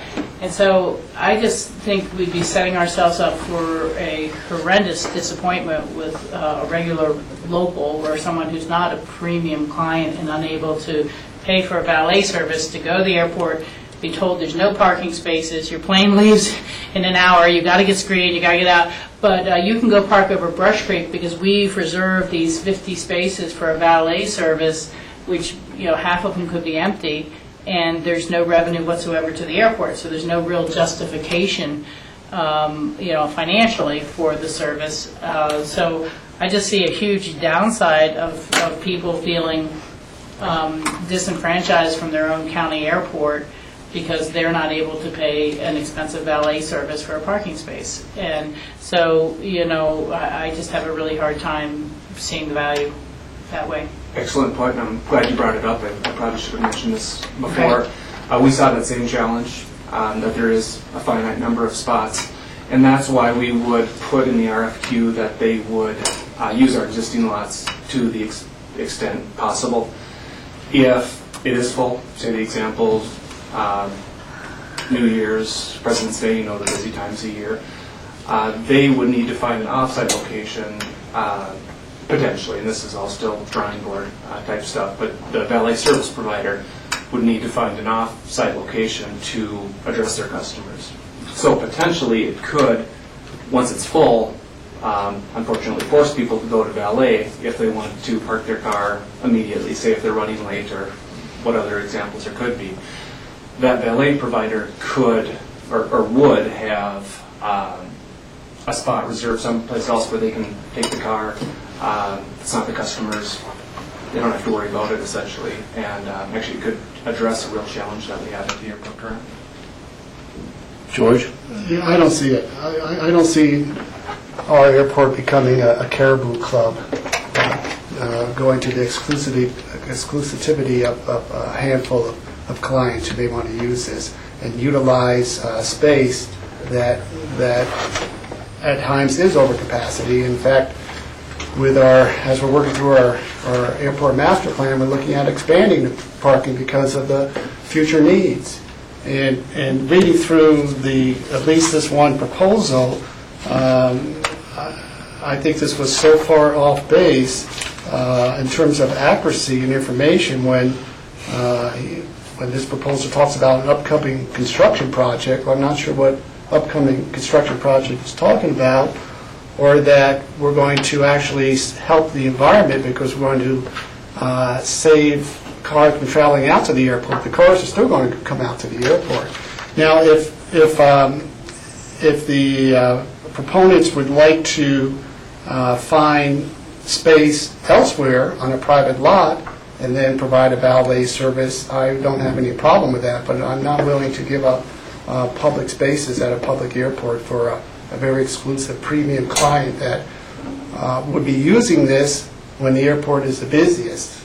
We wouldn't be seeing these clients per need in October, but we would in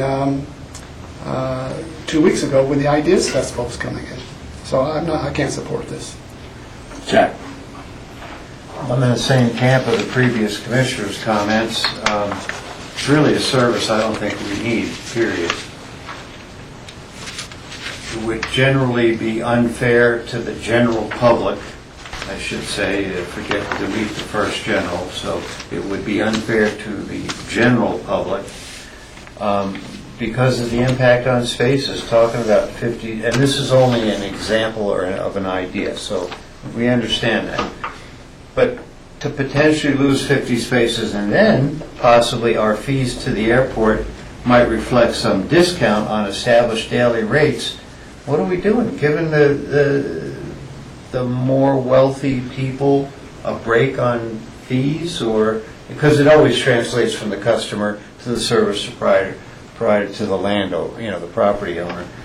I also, and the ideas about off-site parking, not using the parking lot, I don't buy any of this stuff about the footprint, the carbon footprint, because those cars are going to have to drive down the block somewhere, whatever that means, and so you actually have more driving than less driving, as if, for example, one of my owners, who could afford valet, that's not the point, but they'll just drive into the parking lot, walk across the street, and if it happens to be, and we'd love to see it full, they have to walk around the block a little bit. Well, golly, that's not a big trauma either. So this service is completely unneeded as far as I see. Yes, sir. And non-functional. Well, I agree with some of the issues that the previous commissioners have brought up, but I'll also kind of add a level of customer service. And the big thing about this is that my understanding here is that you're looking to put out an RFQ to get qualifications, but I think we haven't defined what the qualifications are. And I think if you, or the way I read between the lines a little bit of the previous two commissioners and what they've said, that this proposal doesn't necessarily meet what we would consider qualifications. I think there's a great opportunity here to reduce the number of parking that the airport may need with an off-site type location, and I would put that as a qualification that would be greatly welcomed at the airport. At the same time, I also think that the airport is one of our greatest customer service tourist assets that we have that greatly helps our economy here in so many different ways. And I'm not sure that there's a need for this as much as a added amenity desire, potentially, for various customers as a value-added experience for customers to say, you know what, I had such a great experience in Aspen, I'm going to come back there. I know people that have come to Aspen and had their luggage lost numerous times on United, and you know what, they don't come back here. They're flying to some other airport. And that's some of the back office things that we're trying to address in the airport master plan long term when we do, or if we do move forward with various things there. But really, I think what we need to do is write out what the qualifications are that we're looking for in this type of service that we potentially may have and move forward with, and put out an RFQ with those specific qualifications and see if there is someone who can enhance the airport, as opposed to, there are aspects in this particular proposal that I don't think enhance what we're trying to do in our master plan of the airport. But I think there potentially could be a valet service that would enhance the experience. So I'm in favor of an RFQ once a specific set of qualifications to raise the level of service are defined. John and then Rachel. Sorry. You go ahead. And just as a point of clarification, I don't think staff was bringing this proposal forward necessarily as a model. It was showing that there's an interest and a dialogue happening about adding a service to the airport. And I think, George, I just wanted to make sure I can clarify, because I think you're saying you didn't like the proposal, but you may like a proposal if the parking were off-site, and those you may look at a proposal. I think I was hearing Jack say that this wasn't the kind of customer service mechanism. And so if that's, if the majority of the board is saying, well, we don't like this proposal, but we can understand that there could be a service provided that benefits the community and benefits the airport. All we're saying is we can put an RFQ together and we think they're interested providers. If the board thinks this is just not the customer experience that we want to have at our airport, then we can end the discussion here today. So. Yeah, thank you. I have a lot of concerns, and so I could look at a proposal that maybe the airport itself generated and brought forward and said, this is how it's going to work, and we're going to put out a request for proposals to see if anyone would like to operate under our terms and conditions to deliver the services we'd like, period. I don't want to just do a request for qualifications and then be negotiating small details of a proposal. And I'd like the airport to be able to demonstrate why it would be a good thing if we could find someone who will do it the way we'd like. You know, similar to Rob, I can see enhancing the experience, but I have a very, very hard time seeing us kind of shoehorning this into our current operations. Because during the busy time period, there's very little curb space already for people dropping their luggage, their skis, everyone getting them into the ticket line, things like this. And if X amount of that space on the curb had to be reserved for the valet service only, I think that that would be detrimental. I think it'd be trying to add a service somewhere where it just doesn't fit right now. And so the curb space alone is an issue. Or what if you end up with 4 cars idling out there waiting for their owner to come off a plane that's circling because of bad weather? You know, on the departure side, there's not much curb space. And, you know, I had experience with the valet proposal from the city. And it's a very different set of circumstances. I mean, they really have a shortage of parking in the downtown core, obviously. And they have a parking garage that was underutilized 600 yards away. And so it's how do we utilize our existing asset better at night to free up more curbside.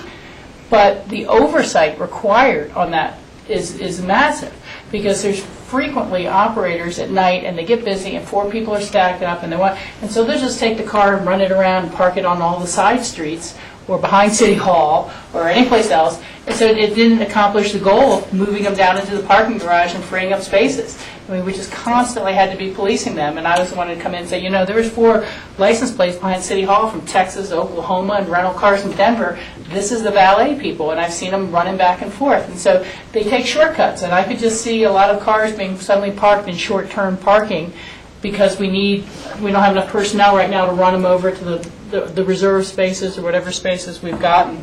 And so, you know, I think we need to build into our program the oversight necessary to make sure these people are operating according to what they say they will. And everyone swore that they do it, and they were hauled over the coals repeatedly, but when they get crunched and there's 4 cars waiting, suddenly cars were just being ditched everywhere. And I'm really also concerned about how you deal with the liabilities. You know, at Denver, you go to DIA, there's the valet parking. It's covered parking. And people have an expectation of the care that's going to happen to their car when they've left it with a valet. None of our parking is covered at all. So whether it's a hailstorm or mud or mad chloride or things like that, does that you know, we got to end up with a lawsuit with the valet because he's been sued over someone backing into a car on our parking lot, on our spaces, and we didn't provide. So I just kind of see a whole can of worms we've been opening up, and as others have said, to the end of the day, kind of, you know, rubbing it into the local space to say, you know, here's a valet service if you can afford it, but otherwise you need to unload your family and your gear down there because we've reserved the prime curb spaces for valet service. And I just really don't think we have the facility now to make it work. And maybe it is something that should be programmed into a new airport layout and drop-off programs as space for an opportunity. But I think it'd be very hard to shoehorn it in there now. So, Rachel, are you saying you want to see an RFQ produced by the airport or not? I would like to see, from an airport-only perspective, not from a vendor perspective, what would be the value added to the experience of everyone who goes to the airport of having this sort of system and how they would see it working. You know, and that's the only way in which I can really evaluate and move away from my anecdotal experiences with valet parking in other locations. So, airport staff, you've heard the concerns of the board. do you think we should proceed, or should we drop it, or do you feel engaged enough to produce your own view on this? Well, I think the feedback has been really helpful to us, and that was exactly why we wanted to bring it to you, because we thought that we had a responsibility to communicate the interest that had been received from the community about this subject. So our thoughts were all very similar to several of the things that you've shared here today, and we see some operational challenges. We see the site's not perfectly laid out for this kind of thing. It wasn't really thought out when the terminal was put together and all those side pieces. So I hear a real kind of not really embracing this concept given the circumstances in the moment. And under those circumstances, I would suggest that we simply advise the interested party that the timing is not appropriate, that we'll continue to think about how this might work and look for opportunities that may present themselves over time. Okay. Is that satisfactory with the board? Mm-hmm. Okay. Thank you, Brian. Thank you, Jim. Thank you.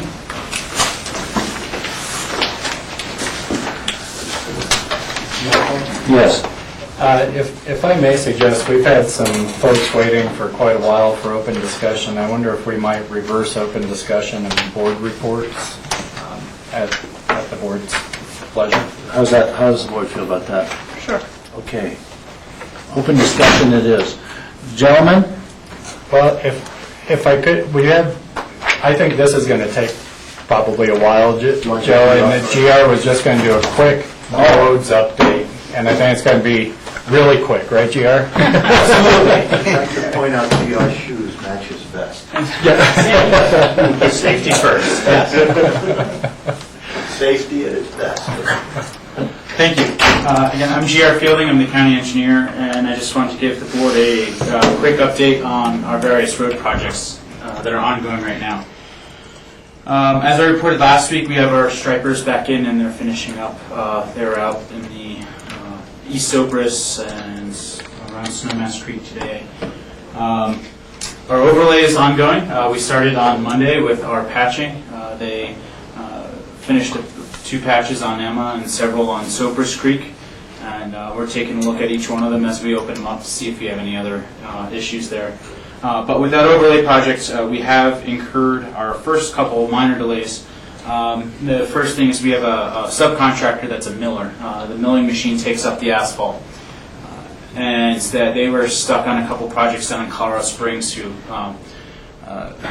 were delayed for obvious reasons. And then also our monsoon season has hit, and so the paving crew is a day behind as well. With all that being said, I think we'll only lose about 2 days. We do have the patching crew there, and we'll start with our paving crew on Monday. We've been completing our outreach for Coal Creek, and we're looking forward to that project starting here very soon. And staff met with the Redstone Community Association today, and we're contacting several other parties up there, trying to get on their agendas and talk to them.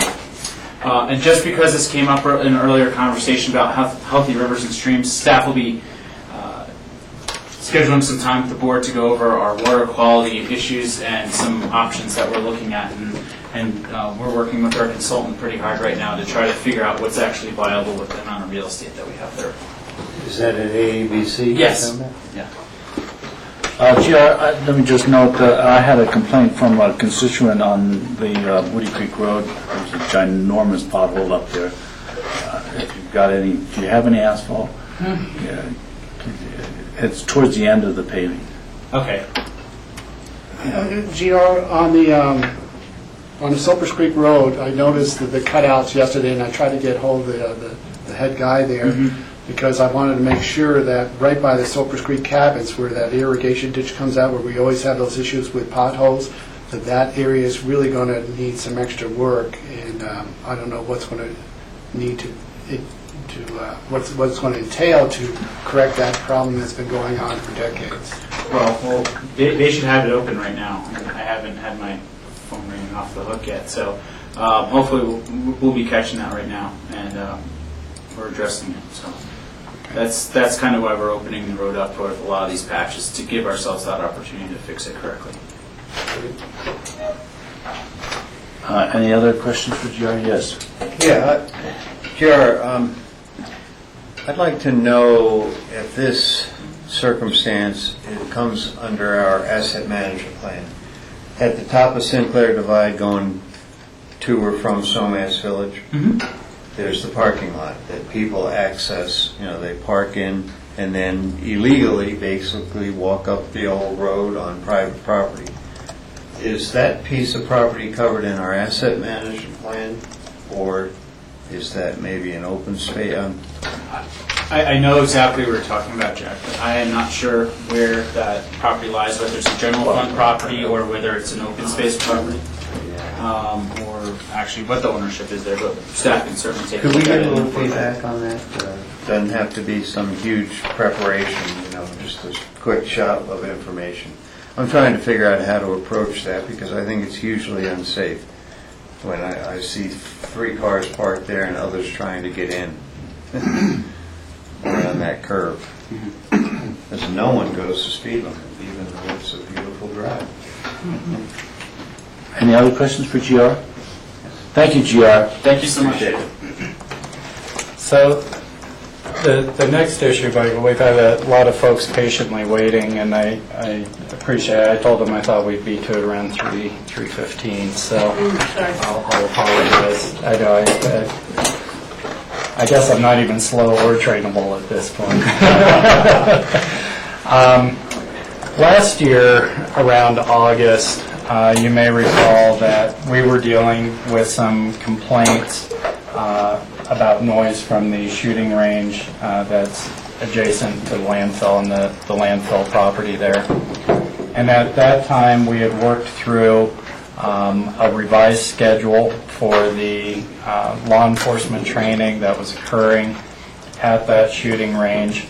And we had said we'll come back and revisit the timing and the ordinance and such in the winter.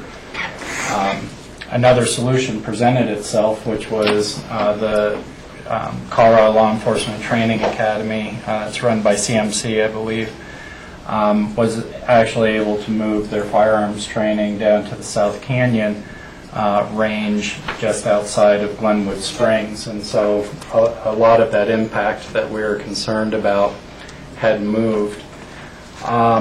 We learned over the 4th of July week, and I think worked out more towards the end of last week, some of the details, but this is just a brief history for you.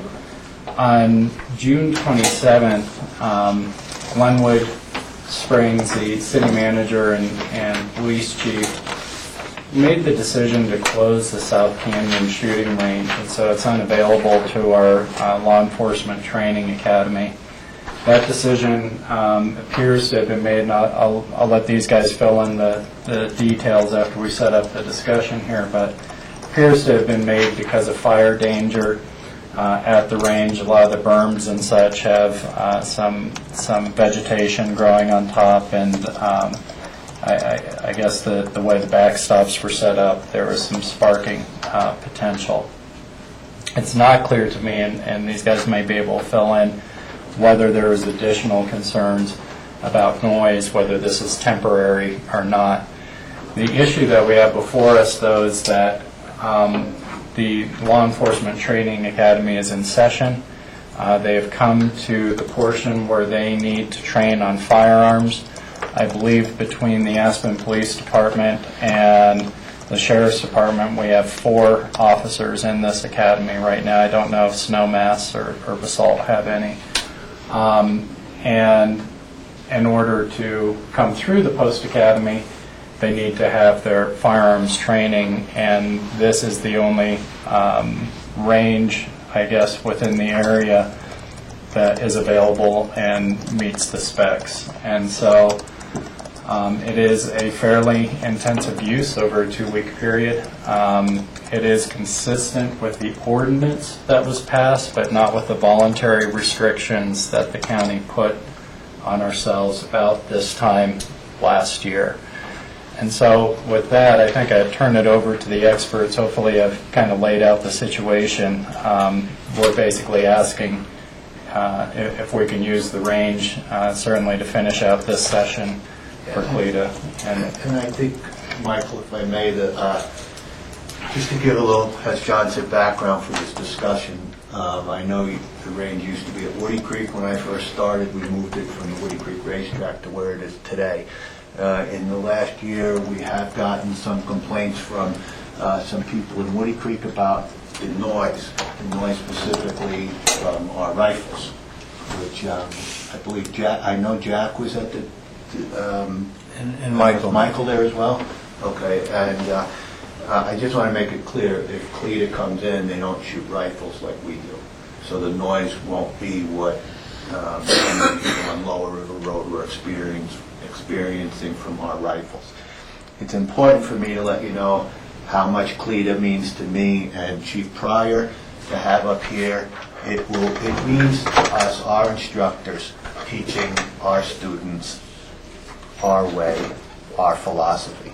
If we ship our students and CLETA students to Grand Junction and or Glenwood and lose the ability to have them taught by local instructors, I'm afraid I will lose the ability to have them influenced by, as I said, our philosophical points of view up here, which are a lot less, let's just say, tactical than a lot of other agencies.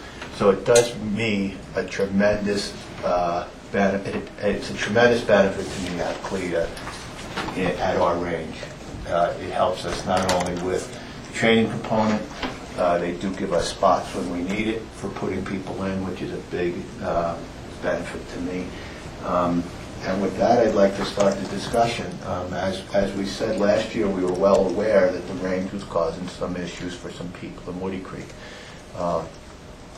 I don't think I need to tell anyone on the board that between driving and shooting, it's probably my biggest liability, where my exposure is the highest.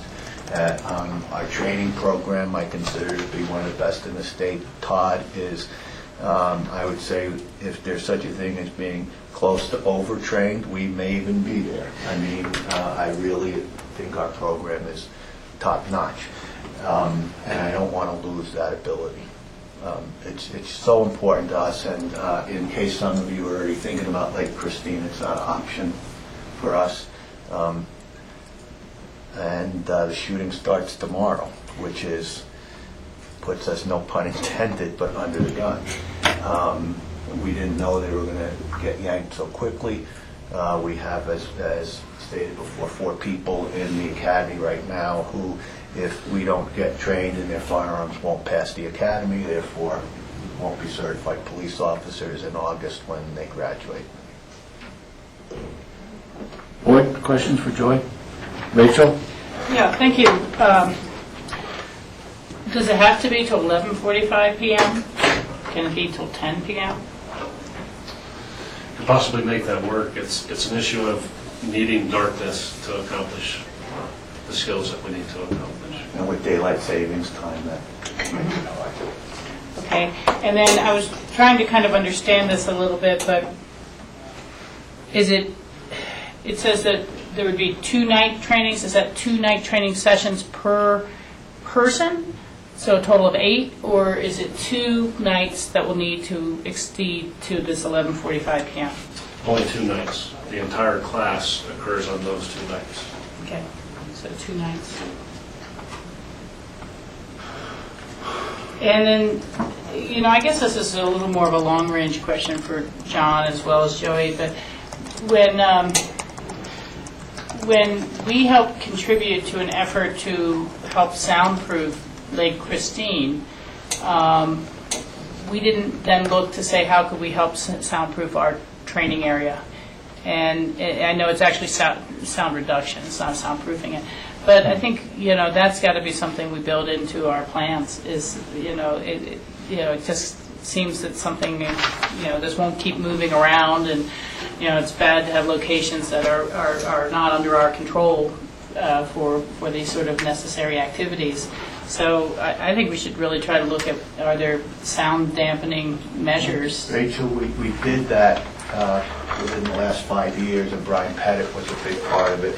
We went through anything from stacking old tires. I mean, these were conceptual plans, stacking tires, dirt berms, trees, anything.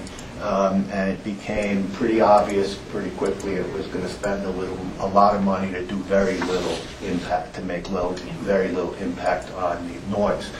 That's when we started talking about the general landfill master plan and moving the range to the northeast corner of the landfill. That looks like a long way off now, if that's even going to happen. Brian and Todd would have a better recollection of the sound mitigation we tried to do, but it really wasn't enough to make any impact on the Woody Creekers. Yes, Jordan. A couple of questions. One to follow up with Rachel, because I remember last year, a year before, we talked about the noise issue. It wasn't just the Woody Creekers, it was coming from Aspen Village as well. And I don't want to pigeonhole any area. And that's fine, but we specifically talked about limiting the nighttime, understanding that you're dealing with daylight savings time, but I thought we limited it to 10 o'clock, and I think 11:45 is just way too late. I think, you've got families, you've got little kids, and I think that is just a tremendous negative impact. So 10 o'clock I could see, but 11:45 I could not support. George, I happen to agree with you. I think that is a little late for us to be shooting. It is a summertime issue only. Obviously, in the winter, we're out of there by 8 o'clock or 8:30 at night. But if that's a concession we have to make, I will certainly make sure we do that. My other questions are, because South Canyon shooting range is going to be closed now, where will Glenwood officers and Garfield County sheriffs be? We're not inviting them up to utilize our facility at all. I haven't asked, and I didn't and wouldn't make that offer for them to come up here. So I don't know what they're left with. Don't they have their range at the airport? Is that their private range? They have the Rifle Sportsman's Club, but there's a fee that they also pay to use part of that as well. So this would really just be for finishing up the training for prospective sheriff deputies and the City of Aspen police officers, Snowmass Village? Yes. And Snowmass Village? Yeah, anybody in that academy is part of City of Aspen Police, Pickens County Sheriff's Office, Snowmass Village, and BOCC. And then those are the primary users of the range, with CLETA in there as well. And then if you haven't already, because this was scheduled to start tomorrow regardless, have you been notifying or are notifying all the residents in Aspen Village and along Woody Creek that may be impacted by this? Well, we have a blast email set up for that, which we've been using in the past when we were going to be shooting our rifles at night. We would notify them. I think it was, my first step was here before I would send anything out to them. And are there any automatic weapons that are being used? There are no automatic weapons by public safety in this valley. And I know that was an issue when we were up there before with one of the residents. It's clear to me that it sounds like automatic weapon fire, but it's not. There's 10 people on the line at the same time firing almost simultaneously, and it does sound like it's all at the same time, but they're single shot weapons. Okay, thank you. Chad? Yeah, I have a question. We're all aware of what happened about a year ago, a year plus, because during the winter, with Aspen Village and Woody Creek. And Brad Gibson, there was a lot of communication between everyone and trying to moderate it, reduce the times. Are these times consistent with the times that were previously looked at as training schedules? Yeah, I think what you're looking at there, Jack, is a very similar time schedule to what we had prior to CLETA leaving us and prior to our notification system, if you will, to Woody Creek. I think the long and the short of this is I am asking the board, please consider that we go back to the way it was, for lack of a better word, where we could have the range open to CLETA. We will maintain our are limited hours for law enforcement training, but I do think CLETA, because they're new shooters and have no experience, they need a lot more time on the range than an experienced police officer does. I think the range is perfect for them.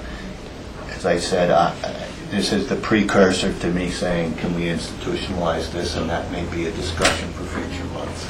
May I finish, Michael? Yes. Yeah, well, I've got to support this because of the need for public safety, but I absolutely agree with the commissioners about reducing that time at 10 o'clock. You know, I don't know if, honestly, because you all would have an understanding of what can be compacted in dark. So I don't even know if, I hate to even say this, but maybe it's 3 days because, whatever, you got to come up, nights, that's really the point. You got to come up with a plan. But I, at this point, am not looking at this being institutionalized and saying this is going to be forever. Let's just work with the current drought situation, etc. But unequivocally, and George mentioned this, and I'll be redundant, we must communicate, and there's an email list. Carrington Brown was in that loop, and Aspen Village, both Aspen Village and Woody Creek need to be in the loop. And I would request, for example, Aspen Village, that a response be, a communication be sent to the homeowners association, not only the particular individuals who might be on our list, but let's do that so they can do their own broadcast about what's going on in an articulate way. So I think we can work with this. It's critical. I mean, we understand public safety, and we always hope there's never a need, but it's public safety, so. Well, yeah, I agree with the 10 o'clock if that could all be made possible. The other question I had is the 7-day daytime, 8 a.m. to 5 p.m., and how continuous the noise and shooting is during that time period. You know, I think it's really about fine-tuning the schedule so it's not like, wow, this is going on forever, you know, with the neighbors. So it's, I don't know, spurts or segments, but I mean, that really has, you know, I need more detail to know what you can possibly do. Because certainly not 8 or 9 hours of continuous shooting. There is classroom time, there's setup time, there's picking up brass. Taught out of that time schedule, how many hours out of that is making boom noises? If we were to take the entire 8 hours of the day, I would say 3 of those hours are actually gunshot hours because of the amount of talking and instruction that takes place as well. Yeah, let me just say, you know, Joey, gentlemen, I support well-trained officers, and I know it's essential. But quite frankly, I can't support this at all, because I have to go back down to Woody Creek and say I supported this shooting when we just got it solved. Or not quite solved, but it was dealt with in a really constructive way. I appreciate the visits there, and I appreciate the efforts that the Sheriff's Department made. So I can't explain to people in Woody Creek why there are now a week's worth of training going on when it wasn't expected. And you really have to live where you can hear gunshots to know what the impact is on people. It isn't about, 3 hours. It isn't about the noise. It's about gunshots in your neighborhood that cause you to flinch. And so it's a very serious problem that I just can't. I mean, I know the direction we're going in, and that's fine, but I have to make a statement here that I can't support it at all. And I'm sorry that the shutdown of South Canyon was so precipitous. That's really an issue you need to take up when you engage in sort of essentially contractual agreements with people who shut it down at the drop of a hat. I think that's unfair on the part of Glenwood. I understand that there are fire concerns, but then to put it back up into Woody Creek, it's just, I can't support that in the least. I'm sorry. So, yes, Jack. No. George. Mind? Yeah. Go ahead, George. Well, The 8 to 5 p.m., is there a way to narrow that gap down and say, we're going to be shooting and really structure this and organize this so it's really better defined? And I'm also assuming, but I hate to assume, is this just a Monday to Friday, or is it going to include weekends as well? Know what the schedule is, Todd? Currently, the schedule right now is like a Wednesday, Thursday, Friday.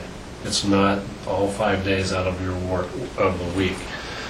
There's some Saturday scheduled classes, but I can reschedule that to make it fall within those 5 business days. Well, it may be that Saturday afternoon from 1 to 3 would be a good time. I mean, I hear gunshots all weekend long down in Basalt in Emma along the bike path. I hear, if I'm riding or running, I can hear those shots.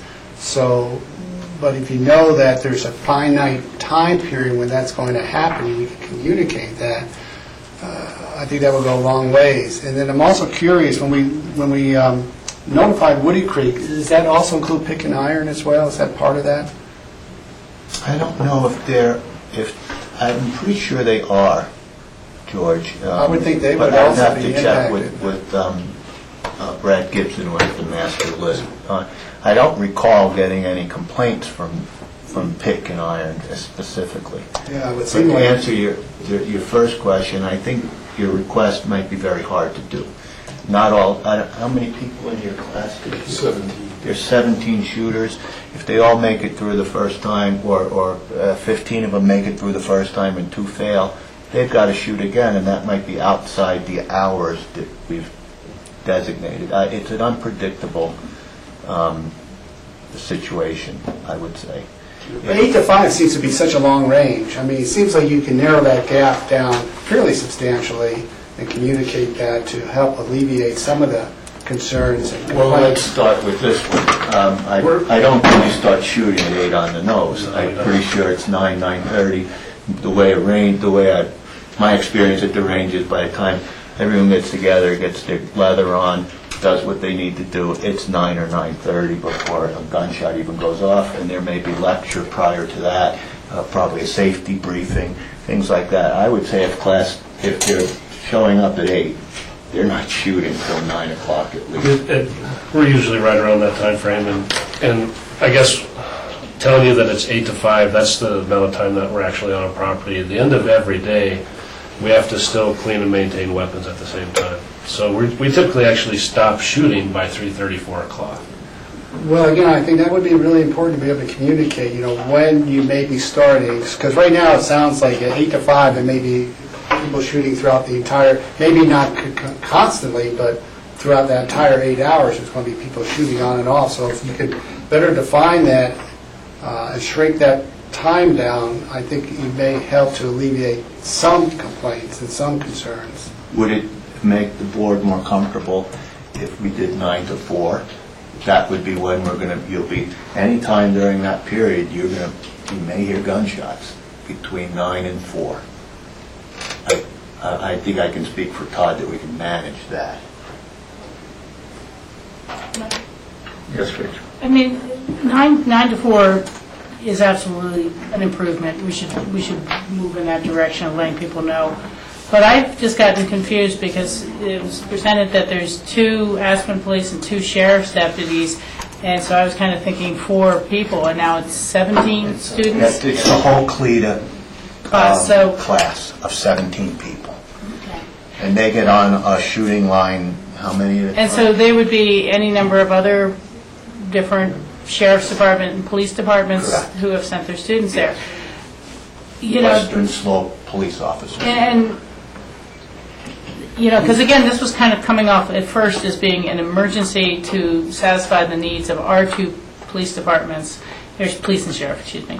And then now it's 17 students kind of for the whole Western Slope moving up here rather than a more tactical range that you prefer not. And I understand the philosophy of the sheriff's office, but isn't there another alternative that says, well, maybe for this class, these 4 students of the APD and the sheriff's office will get trained somewhere else, and you can do remediation as you need to about the philosophy and how you would like your officers to respond to these sort of emergencies, but it seems like, it's 13 extra shooters who may not need that.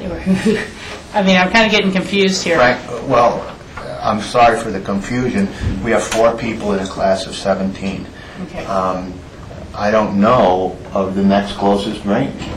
I don't think there's a shooting range before Grand Junction that we could use.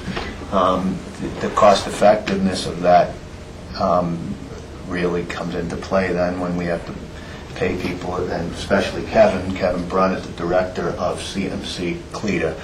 I'm sure it's cost prohibitive for them too. I don't even know of a range that exists that we could use. And I really don't see us segregating our 4 students, having them go to our range, get them to shoot so they could pass the class. This will open. No, I meant after the fact, but why have all 17 go to a different range? Because I don't think there is such a place. And then, as I said, I'm going to yield to the expert. What's the closest range outside South Canyon for our needs? Well, there is the Rifle Sportsman's Club, if they would allow us to be there.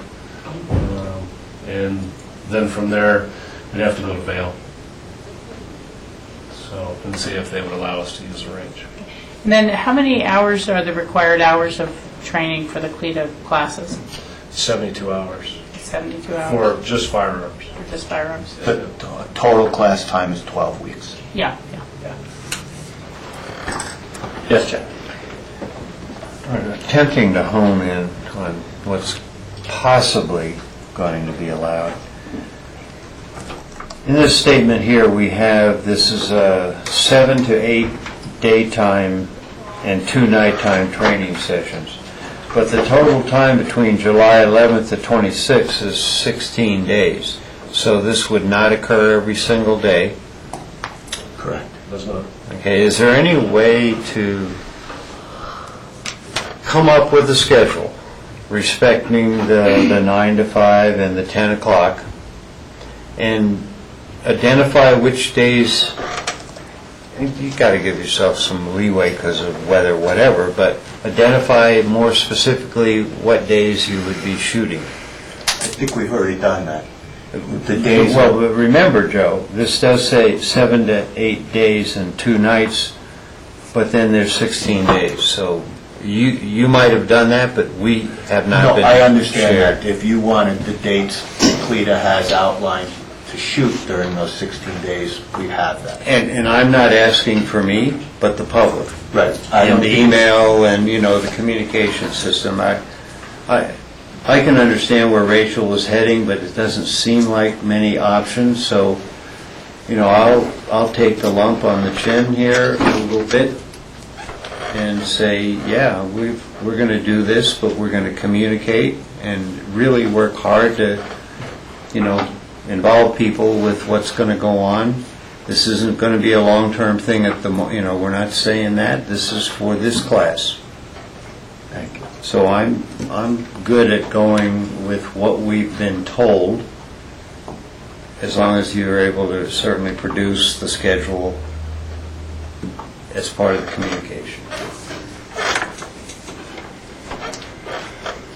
So, yes, Rachel. Well, this is really difficult, mostly because I'm thinking beyond this class. There's this class, but then what about next, and what about next, and what does our procedure really become? And, it seems to me that, I know you guys try to get all your enrollees in perhaps in the fall and winter classes, but, we should make plans that this is just not going to be a usable range in the summer for any summer classes, and that when it's winter and daylight savings time is gone, perhaps, but to make this the year-round training range for all of Glenwood Springs CLETA classes, that starts to be an undue influence, I think, on the residents of Pickens County. And I don't know what that long-term answer is, but it's whether, I know expense and budget, and that's why we have to think about it further in advance than just last-minute decisions. But, I pretty regularly have to do a lot of driving to go to meetings that are a 2-hour-long meeting, and I spend 6 hours in driving on either end of it, to accomplish the business of the county. And, maybe we do have to start working on an agreement with the rifle range, if possible, or that's where the CMC classes go, or something like that. But I hesitate to say, well, this is a temporary solution just for this year in an emergency, and next year we'll have another temporary solution, next year another temporary solution. We've got to get to a long-term agreement and understanding. Question for the board. Would this be more of an issue for CMC, specifically CLETA, to bring to you as a land use issue, and we extricate ourselves from this, and it becomes CLETA asking the board, may we use this range for X amount of days a week? And they pitch it as if it's a land use issue. But it seems like it's kind of becoming a land use issue, and I'd like to review back to what is the cost and what are the impediments, and maybe I'm just behind the curve on this, of moving the range in the landfill to a less noise-generating location. It was I don't remember the number, but it was millions just to move the range without doing the whole other master plan of the By land. itself, as a standalone. By itself was a huge expense. Thank you. I could support this as an emergency measure. I cannot support this going forward. I don't care if CMC comes on their hands and knees. I cannot support using our range for CLETA to train all the officers or potential officers on the western slope. This is really a fault of the Glenwood Springs and the South Canyon shooting range, that they have not addressed being able to upgrade that with safety measures to address fire hazards. And we should not be impacted by their inability or their lack of desire to improve their shooting range so that becomes an adequate range, just like ours are. So I don't think we should be the sacrificial lamb for other counties, other communities. We should be taking care of our own. And frankly, I sort of spaced out that 17 people that Rachel brought up, because when I asked you specifically, are these for our people, you said yes, and I said, are these for people that are maybe going down into Garfield County or Glenwood Springs? You said, well, you weren't sure, but I was not under the impression that we were going to include all these people. We're taking care of the entire western slope. I never meant to. No, I understand. It's the way I interpreted it, which was wrong. But so I can support this as an emergency measure this year only, with a very better defined schedule that we can communicate out to the public to address these concerns. Shorter hours, shorter days, and so people know exactly what's going to be expected. I will make sure the board gets, especially you, Michael, a strict schedule of what days they're going to be there. Yeah, I don't need it for people in Whittier. Well, I know that, but because I know you're going to get the phone calls, so you should have it, and we'll send that out via email anyway. Yeah, and clarification. George, you said for this year or season, whatever, well, really, we're only talking about this class. This class, correct, yeah. Okay. And then we've got to try to work on the suggestions about maybe alternatives, whatever. Start looking now. If the fire danger goes away, maybe South Canyon opens up again, and good, wonderful, but we always need a backup plan. And that seems to be a CMC role and responsibility. I mean, they're the ones that are putting these courses together, so it's up to them to come up with some shooting ranges that are going to work. They're not adversely affected by weather or fire, whatever's happening. I hear what everybody's saying loud and clear. It will be for this one only. The next CLETA starts in August. I do have to tell you, if they don't find a place, I wish we could have put ourselves in a better position to help. But I understand where we are. This has been a hot button issue for the residents around there for a long time. I don't want to push that.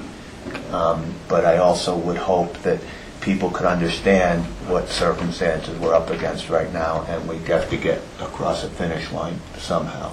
I would just hope that reason could take over, and I think it has in this instance. So I'm going to take my chips and leave the table now. So, so to speak. wondering if the Sheriff's Department has any discretionary funding, we could get in contact with the Ute Indians and deal with some rain dances. Gotta have a smile somewhere. Well, and I'll commit, Michael, if you don't mind, I'll talk to my counterpart in Glenwood Springs, that unless you have done so already, to understand what the long-term barriers are. I don't know if they're facing community barriers like we're facing here, if it's really just fire danger, if there's some mitigation that we may be able to partner in so that we can, share those regional impacts together more effectively. Okay. Thank you. Nothing before 9 a.m. and nothing after 10 p.m. And only 2 nights. And once again, keep in mind, there's no rifles, which are the major impact. The piercing sound won't be there that they usually hear. Okay? I have an invitation for the board. I'm going to be at the dunk tank in Redstone August 5th. You're all Okay, invited we'll to send that join to Woody Creek.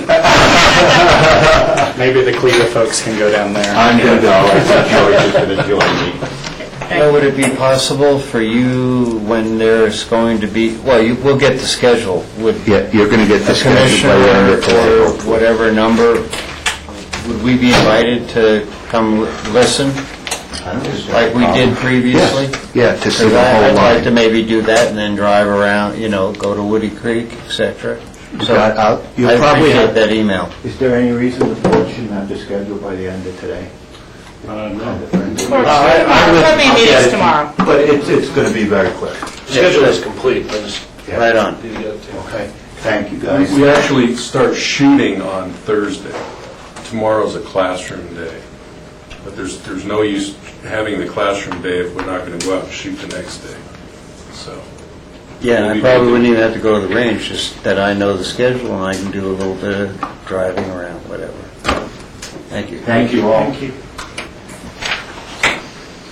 Hey, John. Yeah, I need to take a break. Just a 5-minute break. Okay. 3 minutes. I think we're going to save the rest of the discussion.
work session for July 10th, 2012. We're in the home stretch, and we have board membership reports. Yes, Rachel. Yeah, actually, we had started on future agendas, and then we were able to go back to our interview. I have one small other future agenda item to bring up. Okay. On September 6th and 7th is going to be the CCI fall meeting it's a Thursday, Friday, for again reviewing the resolutions that have been brought forward, things like that. I will not be in town for that. That's the week after Labor Day. So I want to let Jack know. I don't know if you'll be able to attend or not, but I already have airline tickets. It's also the Club 20 2 days as well, but I'm missing that this year for the first time. So that's all.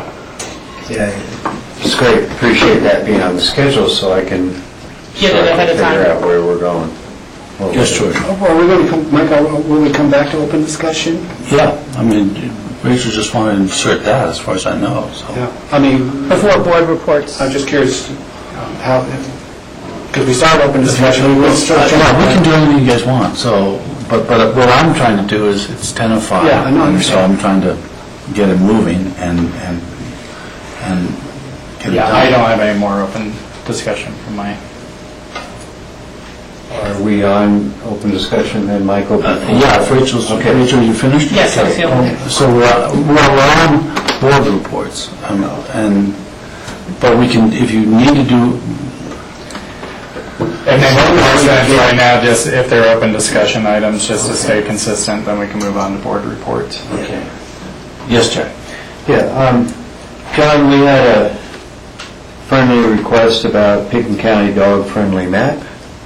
Have we had a chance to follow through with? Yeah, Open Space and Trails does have a dog-friendly map, and they're getting that information put together. Great. So when we have that, I'll communicate with the citizens.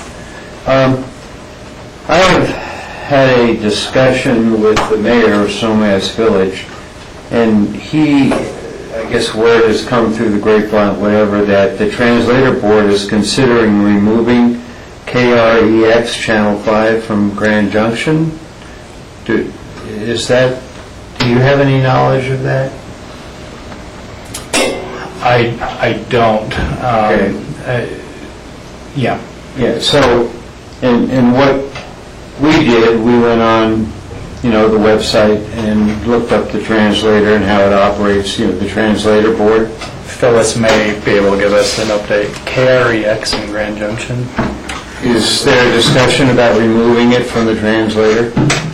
I don't know what the status is at the individual stations right now. The tab is in the process of evaluating the stations that are on and stations that have requested to be on, based on the policy that they adopted and you all adopted a short while Right, ago. and we looked at that, and it's apparent that they make some decisions, and then if there's an appeal, it would come to us. So I guess what I'm requesting here is just to stay in the loop about what's going on with stations, because there is some concern, I understood, from Snowman's Village about possibly removing that, and it has to do with economics and how close Junction is and the programs that have occurred in the past as far as guest stays, etc., marketing. So just to raise the issue, somehow we just might stay in the loop, even if no one else is concerned, just even myself. I appreciate that. And that was KREZ? KREX. KREX Channel 5. And the other one, I noticed at the youth center, our flags are still there. Should we bring them? Oh, yeah, we will get those over. We were just moving things back over this morning. Hey, I'm pleased to have my chair. Well, you left a good note on it. Yeah. I mean, I'll help out, but I didn't know what the protocol actually was to move a flag, so I was really... Okay. We will get the flags moved. We were kind of scraping the timeline this morning. Yeah, no, good. Thank you, Michael. Okay. Open discussion? Yeah, two quick things. One is, based on our interviews today, the two that we interviewed for the animal shelter, we're going to, based on Rachel's suggestion, that we'll forward both those names over to City Council for interview, but then should we make any recommendation who we'd like to see as the alternate versus a joint, or? Well, if you're asking me, that was, again, what we kind of chafed under before when they said, well, we've already reviewed this and we're approving so-and-so for a joint position, and we felt awkward. So I would just say these are the two individuals we reviewed, and we have a county vacancy and a joint position, and and I think they're both city residents. They are by the application. So would like you to review them as well and see if you have a preference on the joint application. That's just my point of view.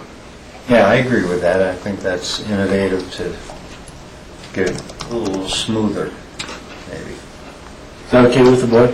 Yes. Okay.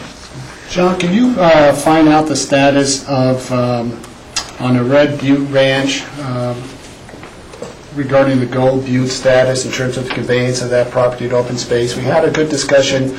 It's been months now, and I thought that there was an agreement that was written up, and I just wonder what's holding that up, if it hasn't been signed yet, if we have to do any further work on that. This is sort of like something that doesn't seem to be, it's moving like the speed of a glacier going uphill. Okay, any further open discussion? Yes, Jack? So we have a number of citizen interviews that we've conducted. So at some juncture, sooner than later, I know staff has plenty to do, we ought to just have a list and see, well, maybe... Here's your list. I was saving that for tomorrow's open discussion, but if you could, you could maybe take a look. That one has notes? Oh, it is one that notes. That's probably mine.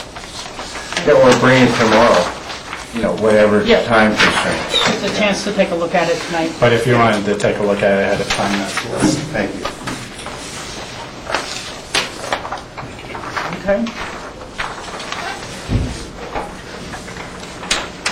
Okay. Board reports? I'll start, I guess. Northwest COG meeting is in 2 weeks. I have nothing to report. It's been a month and a half since we did a very brief budgetary phone conference, just to take care of a couple of things. Rural Resort Region will be at the same time. Rural Resort Workforce meeting is next week, Wednesday. So nothing to report on that. Great.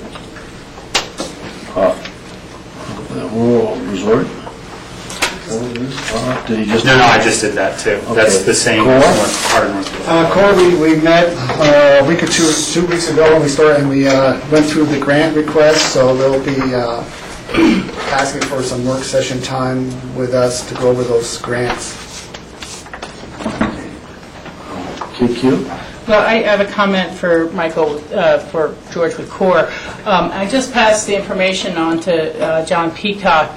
Apparently some guidance rules have been issued now for the PACE program, and they are taking comments on the guidance rules. Now, I haven't read the guidance rules, so I don't know if they're favorable to PACE or opposed to PACE or whatever, but it was in the NACO publication.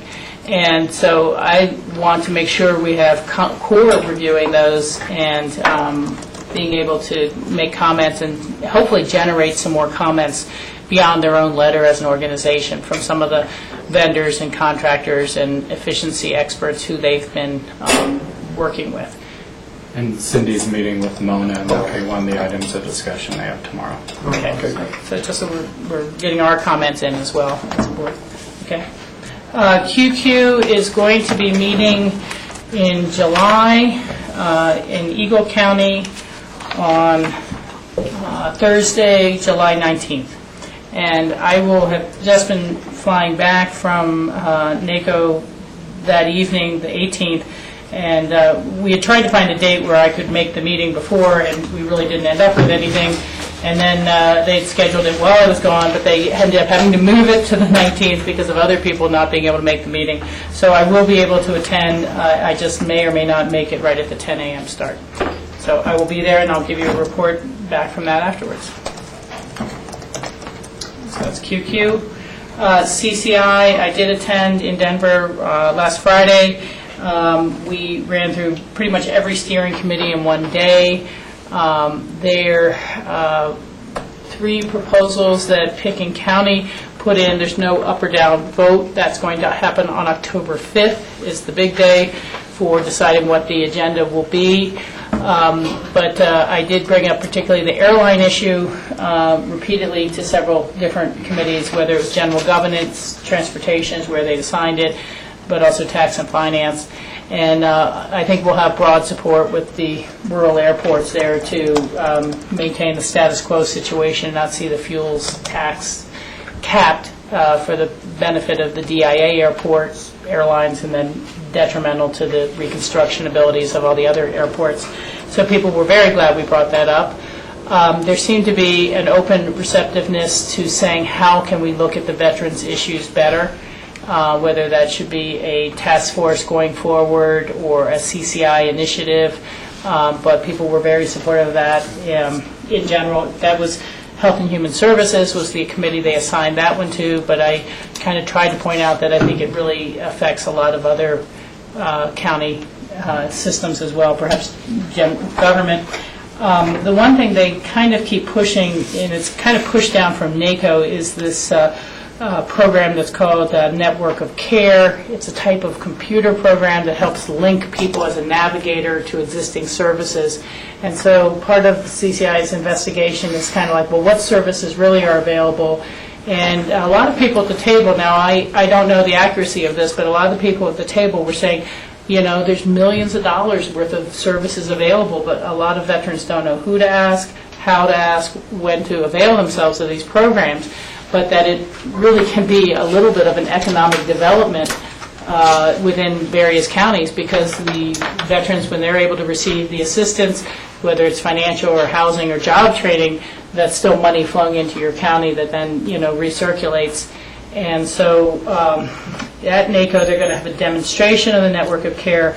I had previously kind of checked with Nan Sundin about that a while ago as a veteran services type of program, and she said it didn't seem to really work in our area so much. So Jenny Pinchino committed to call and talk with Nan about that, and I'm going to see the demonstration. But I tried to emphasize that we felt that perhaps it needed to be more than just saying, here's a navigator so you can go find the program, but that when you get into rural Colorado, where, you know, nearest Veterans Hospital is Grand Junction, you know, there's just a more of a hole, and it might be easier to deal with veterans in Colorado Springs where there's already an Air Force base or where there's services. So that seems to be moving forward. You never really find out if they're going to make it part of their agenda until they get to the October 5th meeting. And then the third one, of course, was well received, George, that you had brought back up onto the table of initiative reform. And so they're going to try to see what they can do to find some sponsors and find out what it was that I think it seemed to be literally political at the end, that the measure didn't move forward, and that people didn't want to be branded in an election year as limiting or decreasing citizens' access to the initiative process. Michael, CCI. I noticed on our future agendas, I think we had a August 8th and an August 10th note about a CCI meeting in Montrose. I have followed up, clarified. That was for the Western District.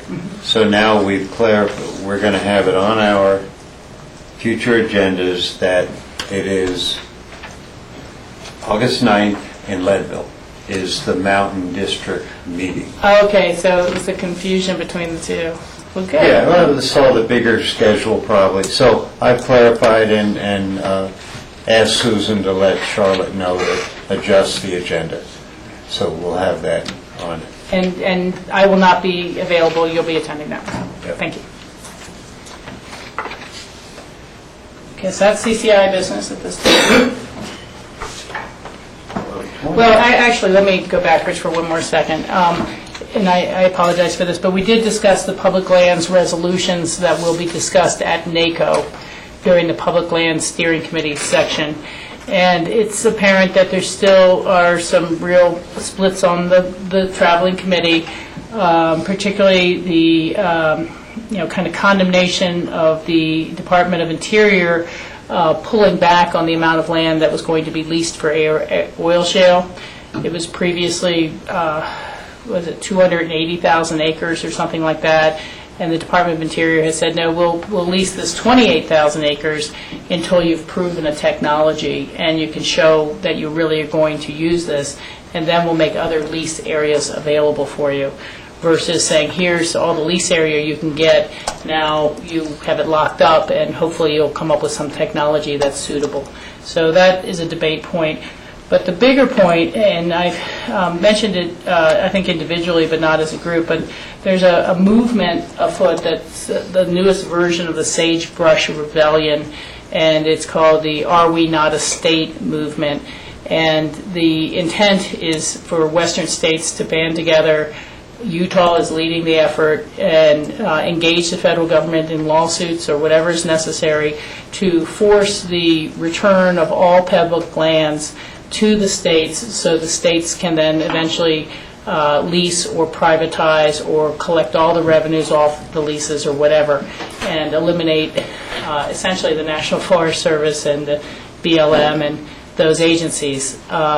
There's a lot of historical documentation on the website of Are We Not a State, where they discuss this was the original commitment made to all states that joined the Union, that they would eventually get all their public lands, and that would be that. I think that runs very counter to our efforts as a county and others to maintain public access and public ownership.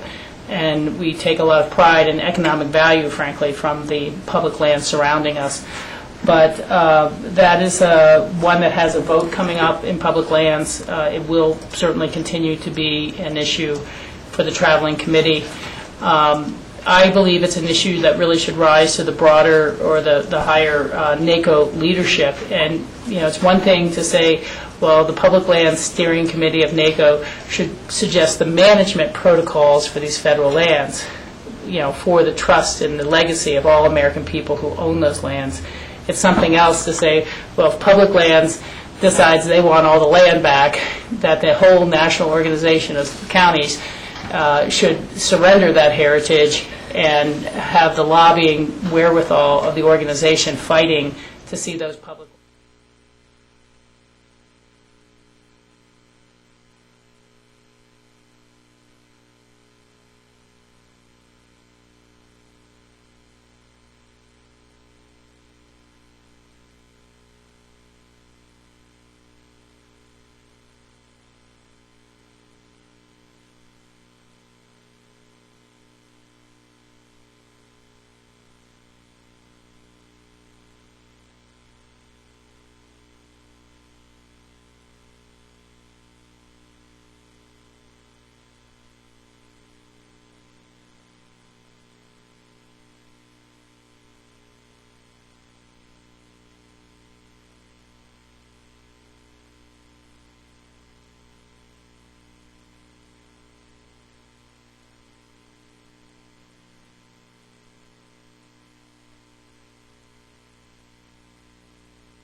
I will not be able to attend the Club 20 subcommittee meetings. They're mostly happening in the end of this month over in Telluride and Gunnison area.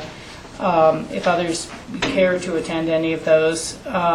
We did have a leadership retreat last month, and a lot of discussion about how to engage more young people, how to become more media savvy, and how to become more proactive, so it's not a group passing a lot of resolutions, but yet actually accomplishing some top goals within a few of the committee areas.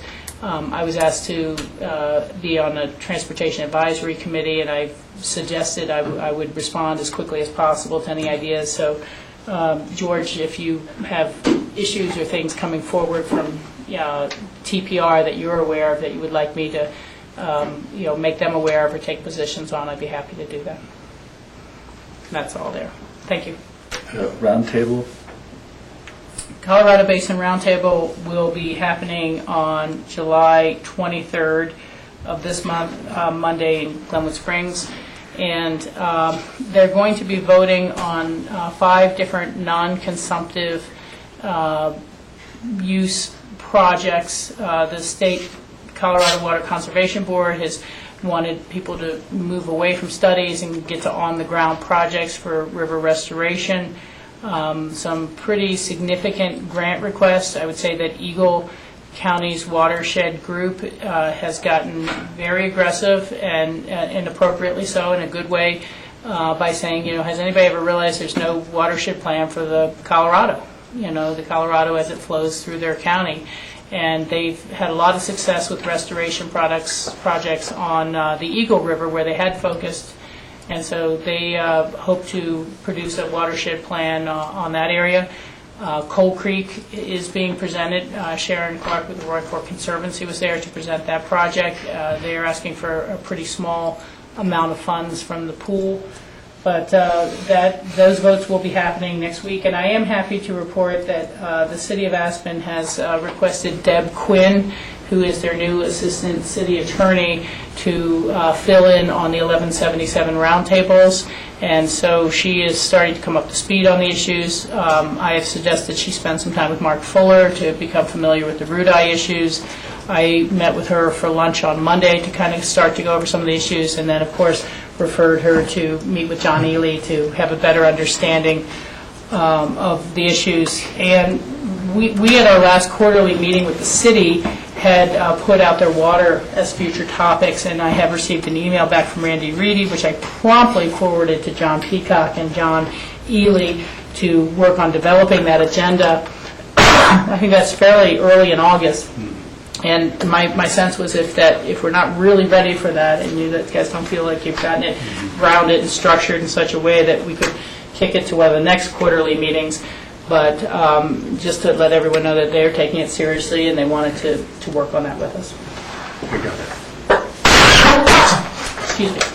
Okay, thank you, Rachel. Water and Power hasn't met since I think the last time we gave reports. They're meeting later in August.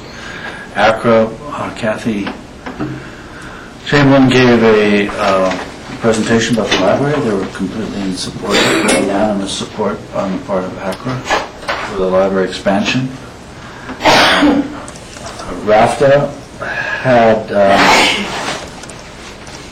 a meeting with the Secretary of Transportation down at their BRT bus stop in Carbondale, and that was a very successful meeting. It was nice to have the Secretary of Transportation there endorsing our project. He was very, very impressed by it. So I think that's it. Did the Secretary also tour the airport as well? He took a brief tour of the airport and the FAA facilities like the tower. Yeah, and Michael and I were able to attend that with FAA staff, or with airport staff and some FAA staff. Yeah. And I just asked Jim to get together with you to write a letter to the Secretary to thank him for his visit.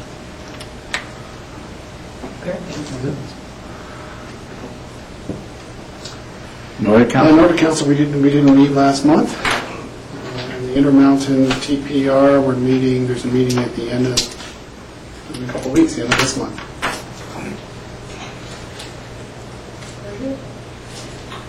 Okay, any further discussion? Shall we adjourn? Actually, I'll take a real quick one. I have noticed that we're meeting with the school district and our future agenda is coming up, and it's July, that year's more than half over. But it seems we might be falling a little behind on some of our other regional meetings. Susan was working on trying to set some of those up, and we need to get an update from Susan on where she's at. Yeah. on those, yeah. Just particularly to make sure, she doesn't go through all this schedule and then we're not available as a board, but I kind of noticed that. Thank you. That's fine. Okay. We're done? Same time, I had a 5:15, I thought we were going to get done 4 o'clock? By 4:30. Not too bad. Yeah.